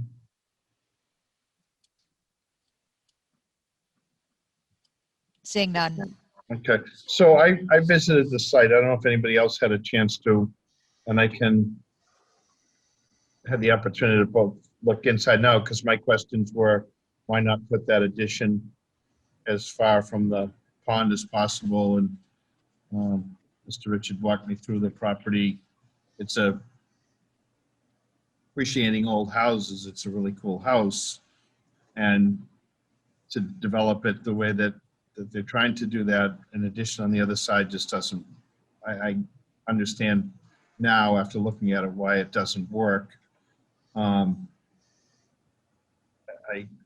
had a house in Greenbush just across the street from the pond for years, and it's a tough area. It's been developed over the years, much closer to the pond than we'd like to see, but these houses are already there. To his credit, he's already gone ahead and pulled the generator, air conditioner, condensers, those sort of things away from the pond. And knowing what he'd do with this, he had a house that the commission conditioned years ago off of Chief Justice Cushing Highway, and he did a great job in protecting the wetlands around that area as well. So knowing the kind of person that's going to put this together makes me a little bit at ease that this will be done properly. I think John's point about the silts fence, as long as he feels that's adequate, you're right up against the wetlands. So it's an imperative, like any dugout materials and stuff needs to be kept away or covered. Make sure all the siltation and stuff is in place. Fencing, we don't want somebody crawling around with a machine and disturbing those other areas. Also of note, they've already run the sewer line right into that area. When the sewer was installed in this house years ago, they trenched right up along that side. So it's kind of been disturbed several times in the past. I don't know what else to say about it. Well, Frank, I have a thought too, is that, I mean, I'm not sure if this is a flip or not, but we don't want a new owner to come in here and clear between the house and the pond to have all of a sudden like a better pond view. You know what I mean? So maybe we should condition some posts. Not that that matters necessarily, but it's better than nothing. It's a good point along that backside. Put up some conservation posts periodically across the back, so that it would be hard to do much of anything in there without really thick. But if someone were inclined to try to do some of that, so certainly some posts would be a good good addition to the mitigation. It's surprising what some people will do, honestly. Unbelievable. Yes. So those are my comments. All right. Anybody else? Take a motion to close. I'll make a motion to close. That's Richard. Yeah. Second. I'll second it, Doug. Good. Okay. All in favor, Penny? I think she might have stepped away. Oh, shit. Yeah, we're going she's to that gone. meeting. Okay, Jen, Yep. Andy, Yes. Brendan, Yes. and Frank, yes. Okay, thank you. Okay, thank you. Thanks, Paul. Dan. On February 8th, 2015, 2020, at 5:15 in the Town Hall, Situate Conservation Commission will hold a wetlands hearing under Chapter 131, Section 40, Mass General Laws, and Section 30700, Town of Situate Code of Bylaws regarding the application of Richard Cheshire to install a sewer force main service to an existing single-family dwelling, location 234 First Parish Road, Scituate. Abutters and other interested parties are invited to attend. Information to access the virtual meeting will be available on the agenda posted on the website. We have Deb Keller on for this one. Can we take it? Can we stop for 2 minutes? I just got to answer quick thing. Can we just take a break? Yeah, we're going to take a 2-minute intermission, folks. Got it.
Okay, sorry about the pit stop. Thank you.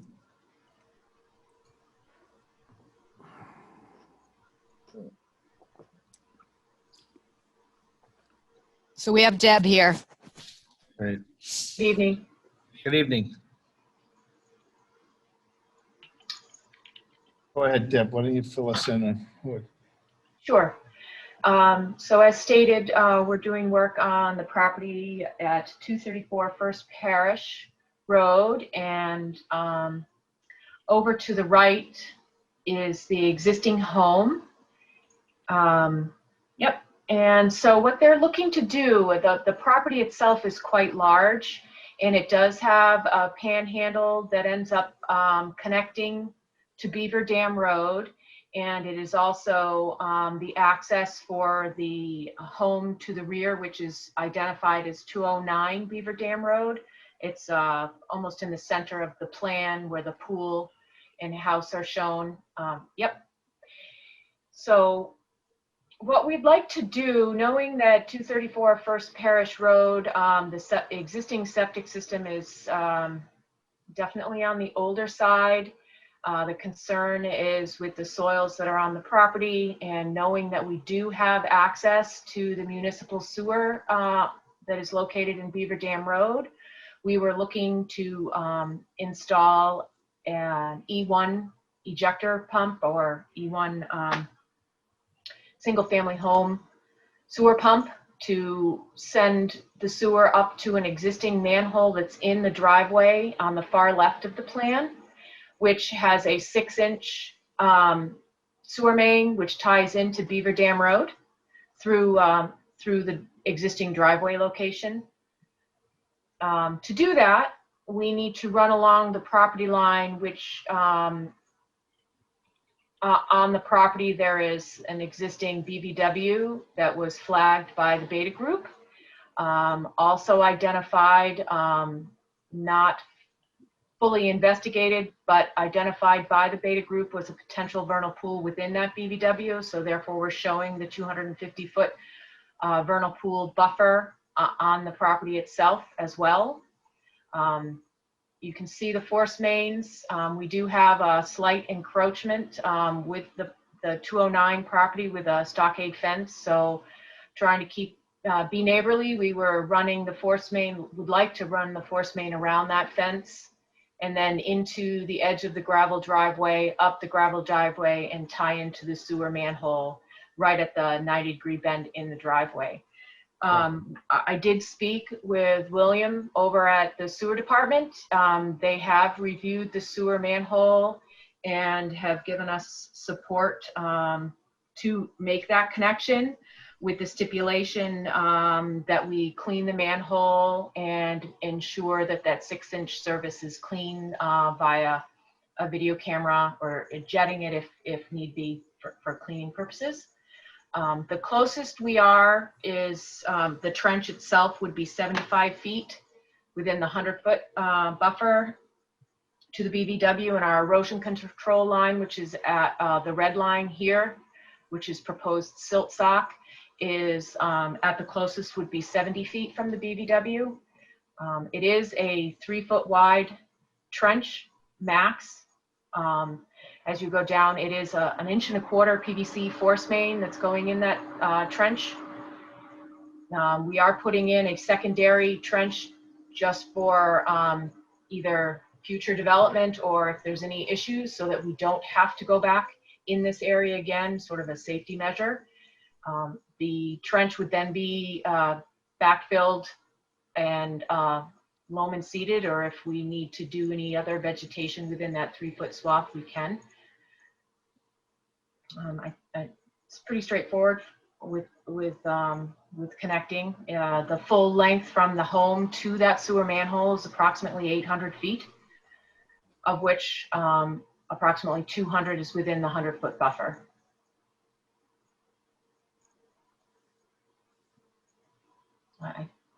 I'm happy to take any questions. Doug, are you participating in this? I think this is what I should recuse. Okay. So right now we're down Doug and Penny, correct? Okay, so we still have a quorum. Jen?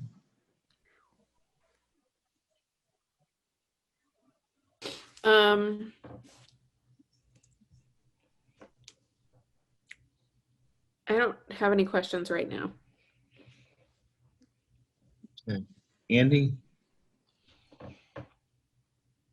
Yeah, no specific questions right now. Brendan? I do not yet have any questions. Okay. Richard? Same thing. I don't really. Amy, you want to comment? Sure. I mean, I think it's a pretty straightforward work scope. It's, I mean, a pretty lengthy amount of trenching to do what they want to do, but as far as meeting the requirements of our, the Wetlands Protection Act and the Scituate bylaw, I would say that it's pretty straightforward, and it's a, limited project as far as it's going to go quick, and this disturbance will be quick and then done. So I think we should open it up to the public. Okay. Is there any anybody in the audience that wants to speak to this?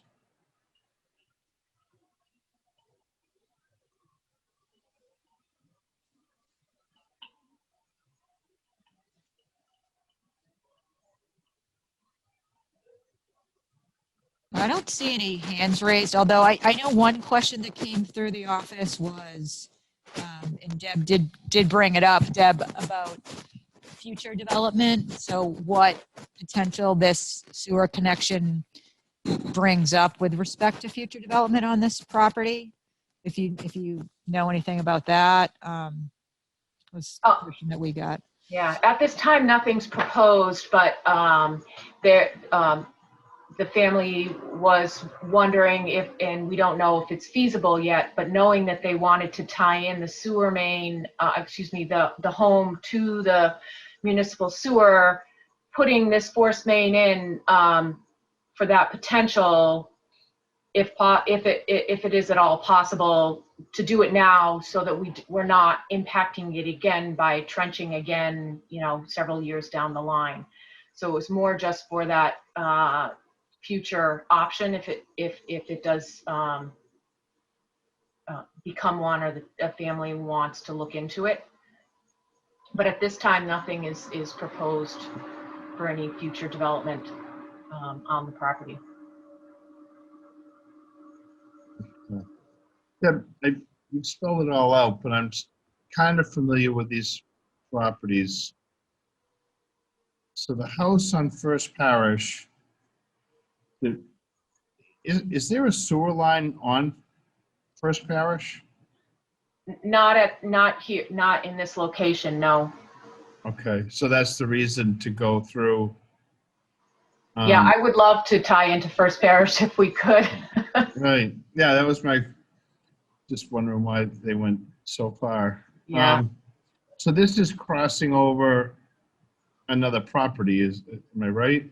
No, it's all within the property of 234 First Parish.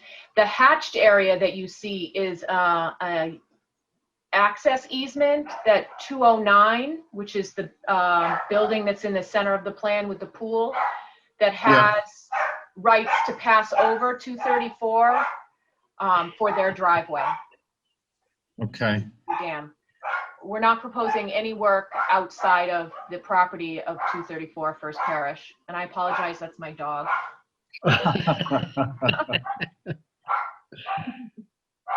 Somebody must be coming home.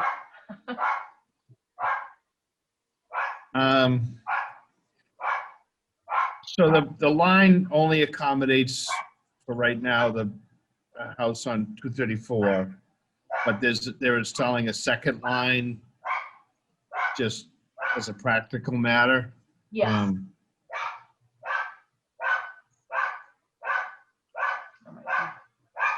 Okay. I I hope they come up the stairs soon. I'm so sorry. Could be worse. He's a tiny, tiny dog, but he barks like he's, 150 pounds. Well, they got to do their job. Want to make sure they protect you.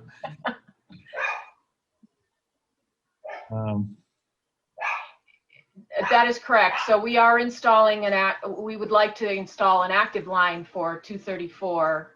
We're looking to install a secondary line, and it could be, if there was anything wrong with the original one, they have a spare, or again, it would be potential to see whether or not they could subdivide the lot. But as you can see, the major central portion of the property is wet, so it's limited area.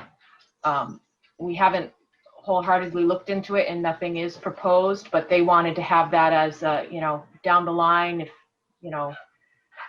future expansion of the family, they wanted to look into that. That would be something that they could consider. Okay.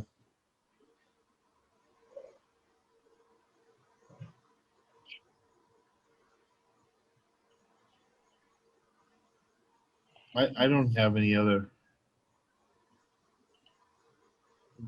questions. Motion to close? I'd make a motion to close. Somebody should. I'll make a motion to close. Richard? Yep. Second? I'll second it. Brendan, second. All in favor? Richard, Penny's out. Doug's not. Jen? Yes.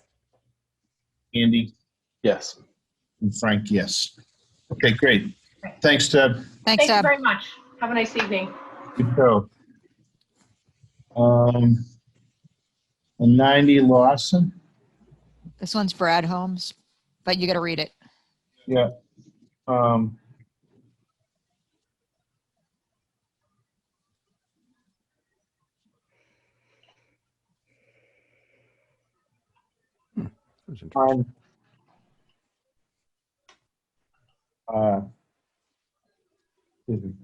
February 8th, 2020, 5:15 p.m. in the Town Hall, Scituate Conservation Commission will hold a wetlands hearing under Chapter 131, Section 40 of the Massachusetts General Laws, and Section 30700, Town of Scituate Code of Bylaws, regarding the application of Michael and Lauren Snowdale to install a sewer force main service to an existing single-family dwelling in the location at 90 Lawson Terrace, Scituate. Abutters and other interested parties are invited to attend. Information to access the virtual meeting will be available on the agenda posted on the town website. Good evening. Evening. Thank you, members of the commission. Brad Holmes with ECR, representing Michael and Lauren Snowdale for their property at 90 Lawson Terrace. The property contains a single-family home with driveway and lawn and landscaped areas, a deck at the rear, and a bordering vegetated wetland system along the northerly portion of the site that extends beyond the site's boundaries. You can see the 50-foot and 100-foot buffer zones on the site plan. The house is fully within the buffer zone, and I'd say almost half of the house and deck are within the 50-foot buffer zone. So what we're looking to do is a proposed addition at the rear of the house and a proposed addition on the right side of the house if you're looking from it into the property from the street. You can see the addition is located over the existing deck. The addition on the right side of the house is located over an existing driveway. And there's a small deck proposed in the corner of the existing deck where the addition will be. There's approximately 400 square feet of structure proposed within the 50-foot buffer zone. But as I said, most of that's already over existing pavement or deck and fully within lawn area. So what we've done is we've proposed a one-to-one mitigation planting plan to remove lawn area and restore it with a vegetated buffer to compensate for those areas. So we do know that that's in the 50-foot buffer, but we can't avoid it, and we're working within the developed areas, as you can see. So it's fairly straightforward. Developed and maintained buffer zone, addition at the rear, addition on the side, and a small proposed deck. Take any questions you have. So before we go any further, I don't know if anybody else caught it when I read this, but I read that we were doing a sewer force main because Jen didn't finish editing the. God, Ken, this is one mix-up in how many meetings? What the heck? So anyway, this is for an addition, just to clear that up. Thanks. Thank you. So Richard, you can go first this time. No, I'm not really prepared to go first because I Yeah, don't you have never know. I know. I know. No, I'm not right now. Okay. Doug? I am actually, I think I'm good with that. The addition on the back, the proposed addition or alteration, did you say if that was on a foundation? You didn't. I didn't. The deck comes out of I believe it's an elevated deck, and I believe the addition is proposed as with a foundation underneath. So it would be with a basement or a frost wall. All right, so I suppose we should have some sort of mitigation. I mean, like, unless I'm missing it, is there a silt sock or anything on here to? We did include a silt sock into the narrative. There will be erosion controls to surround the work area. We can certainly get it. We can certainly get an update with it around it, the work area on the drawing, and get that to the conservation. Yeah, if it's in the narrative, I get it. I always just look at the plan because that's the kind of guy I am. But okay, so there will be some disturbance there. So yeah, and then you talked about the little shed doing out there. The vegetation mitigation that you're talking about, Brad. Could you? Yes, on the I don't really see that. I guess that's not really on the plan either. That was submitted as a separate mitigation plan. It's okay. It's in the back left corner, so that the lawn would be proposed to be removed, and 400 square feet of mitigation plantings with native shrubs would be included in that area. And even though most of the proposed work is on top of existing structures, we're compensating for that full area with the mitigation plantings.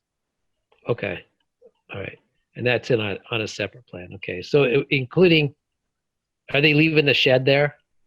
Yes. Okay, so it's going to kind of go around that. I don't have the plan handy. I don't know if Amy can pull it up, but it's kind of on the left side of the shed, comes up to that pocket corner. So unfortunately the wetland, is right at the edge of the lawn. It's, an older property. So we'd end up actually getting a vegetated buffer out of it where there really is no vegetated buffer now. Right. Yeah. Like it's like my backyard, a lawn right down to the wetlands. And I mean, and so the types of plantings, those are to just improve the quality of that buffer zone, then the buffer area, right? Correct. To give it some vegetated distance, remove lawn, remove the ability for maintenance of a lawn and fertilization, and provide a little bit of a buffer strip to the wetland. Yeah. Okay. Thanks. Okay. Jen? So Doug hit a bunch of my points, but I think it would be great to actually see a plan that has all this on it, because I feel like I looked through my emails and I don't think I have the one that you're referring to, Brad. So it's hard to say I like this without being able to see all the things you're referencing. Sure. We do have it. Okay. And if it didn't go out to the commission, then that's I apologize. Oh, Amy. No, it wasn't on purpose, but I can attest that we do have it. And I might be able to hold it up, honestly. Here, hold on. 11 months into this pandemic and you've forgot to send us one file. Really pushing it. It was a file on a sewer main. Correct. So either way, I guess what my question is, like, if we're restoring something around this left-hand corner of the site, but we're leaving the shed where it is, I'd love to see the shed moved.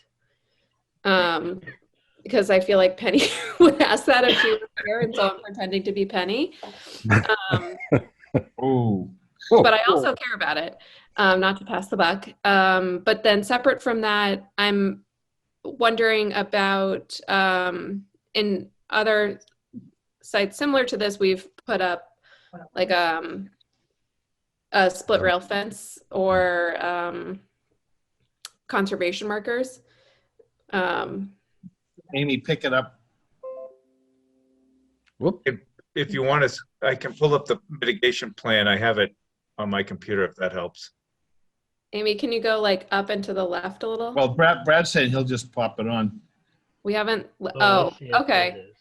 That Yeah, sounds great.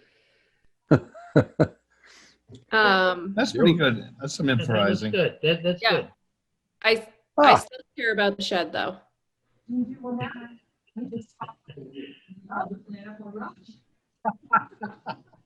I did. All right. Now let's see. Okay. I looked it up. There we go. So if I can just walk and talk you through it, see, there really is very minimal amount of square footage that we're going outside of. The brown area is the proposed addition on top in full, but you can see there's only a small portion of that goes outside the footprint of the existing pavement and deck. But nevertheless, we're going to take that 400 square feet and remove that turf and do a planting plan there. So I think it's actually overly generous, because the ratio that we're really altering of the buffer zone within the 50 foot is minimal, but we're compensating in full with that planting plan. Oh, I appreciate your generosity, Brad. All right. I'm still gonna ask that the shed get moved, but next time I need something, I'll definitely remember all the generosity of the plants. Sure.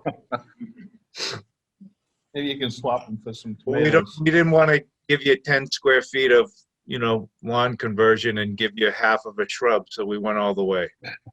There you go. Andy? No, everything's been covered for me.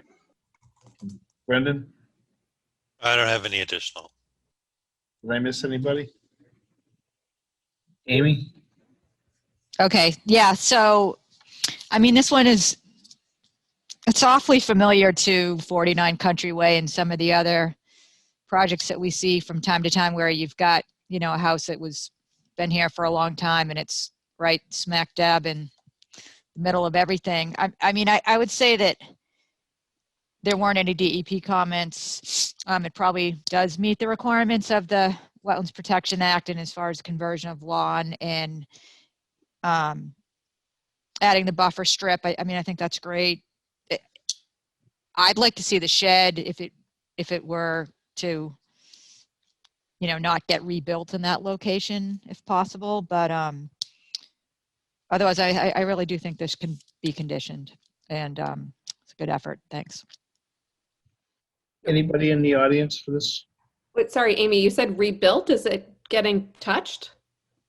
No. I'm just saying if and when the shed comes down, I'm Oh. pretty sure that it wasn't approved in this location to begin with. Right. You know what I mean? So I don't know if we want to say it needs to come out of there per se, but on Got the it. other hand, that if it were to, you know, fall down, it would be nice to get it out of there. If that makes, I mean, we've had projects like that before where we've made that request. Yeah. Make it a condition that it shall not be replaced or rebuilt In that location. in that location.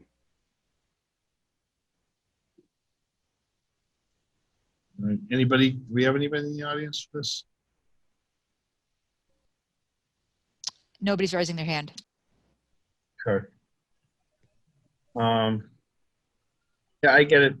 The question of the shed, seeing that it's all in the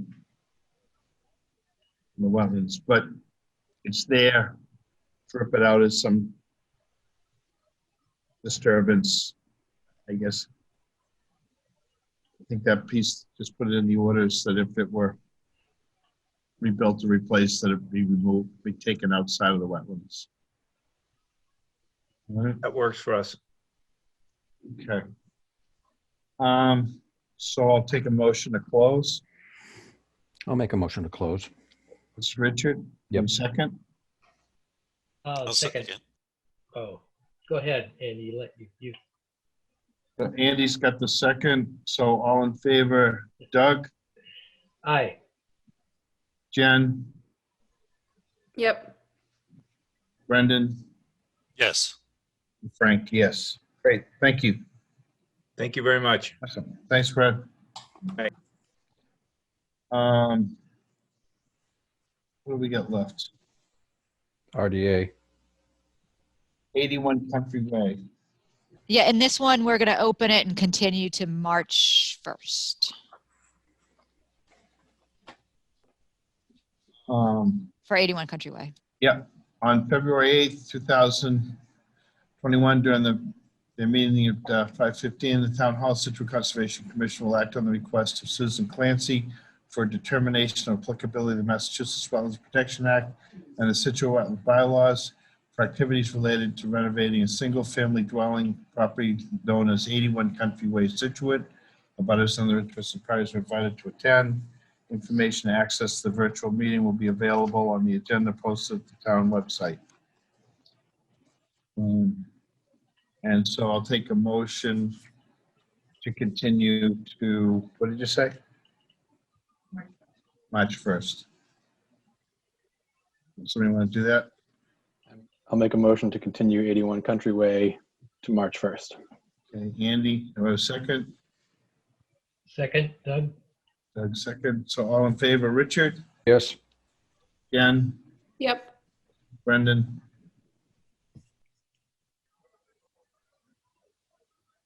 Yes. Thank you. Frank, yes. Okay.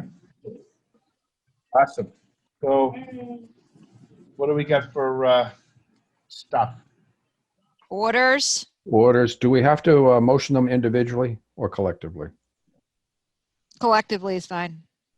So I would make a motion to accept the orders as written, unless somebody objects to any of them, for 11 Foam Road, for 202 Central Avenue, for 16 Holmes, I think it's Avenue actually, and 232 Central Avenue. It's a motion by Richard, or a second. Second, Doug?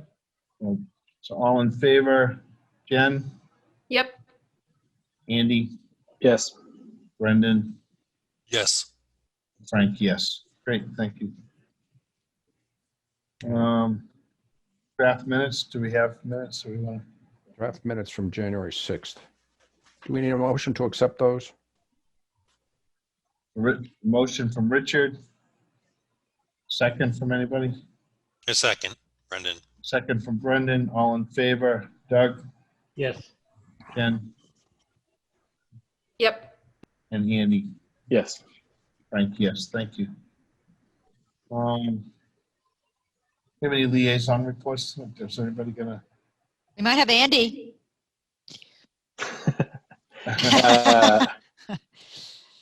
For waterways, yeah, just nothing major, but as Waterways Commission is looking at a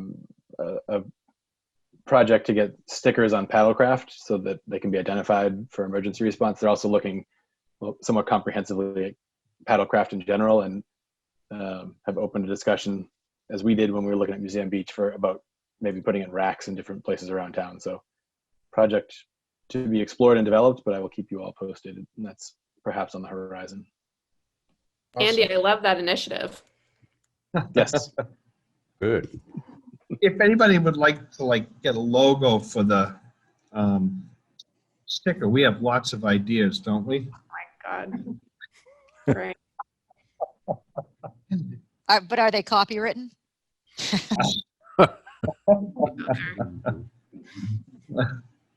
Jen, you're not saying much. I'm going to eat another cookie. There you go. It's a good response. Thanks, Andy. And what did I? You talked about signage. Yeah. So we are really close on all our signage for our kiosks and different things. And I think the couple of little tweaks, we're going to try to get them out to all of you so that we can give these things the okay. I'm not even really sure they need to be voted at a meeting. I think if we got them out to everybody, what do you think, Amy? And you could just weigh in on them? Yeah, I mean, I think we can distribute them, and I don't think it needs a vote. We've already been, I think we've talked about this a lot. There we are. And they've had such extensive review. Can't imagine that there's We're anything. trying to make sure we get all the right credits and the right bearings and the right space, and I think we are painfully close. So we'll try to get them out in the next few days, and if you could get a chance to take a look, we'd really appreciate it.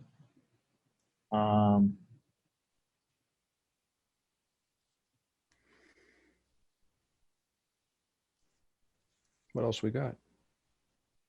I think we're good. I think we're good too. I mean, Yeah, Brendan, we really appreciate you hanging in there tonight. If you don't feel good, I hope you don't have a fever or anything. Yeah, but he's only delayed. He's only delayed being the Jen for the next meeting. I'm going to do my homework and be ready. There you go. Hope you feel better. Thanks for sticking with it. Thank you. yeah, because I think that the next meeting's going to be a doozy. So. Oh, good. Oh, well, we were going to talk about meeting time real quick. I mean. Oh yeah. I mean, I really like the 5:15 meeting personally, but that's just because it transitions from the end of the workday right into the meeting without a big gap. But I mean, if people are starting to have serious conflicts, I guess we need to take a look at it. We could adjust it slightly or just keep it the way it is. I mean, I don't think we're having a problem with quorums, so that's a positive, you know. And I'll tell you, sitting here past 10 gets pretty old for us old timers. I mean, I see some of the boards that don't start till 7 and they're still at it at 11 o'clock, and that would be painful. But by the other, on the other side, I know I'm kind of racing at the end of the day to get here, and I don't know if anybody else is. So I don't want to belabor this, and I understand your perspective. You're here, and it's not normally Tuesday night. One of you's got to be here, so that's it's another evening.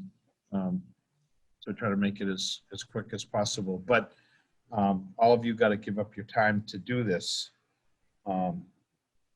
So if it would help to make some adjustments, you can either let us know now or think about it and shoot an email or whatever's convenient. Anybody want to weigh in? I mean, I'm good either way. I work myself, so my boss is pretty flexible, but Andy seems to still be wearing a suit jacket. So, I mean, maybe he needs something. Yeah, I've had a couple of conflicts lately. It's not going to be every meeting, but a little later would help. I don't want to go to 7. But. No. Yeah, but I mean, it's not interfering with a quorum, though. I don't know. So we almost missed his comment on the birds. That's right. But luckily, I was able to recap it. That's true. All right, let's let's discuss this internally and we'll get back. All Right, because we need Penny's input. Let's not make a change. Yeah, she might be a little upset if we change it. Penny be available if we're gonna meet at midnight for time.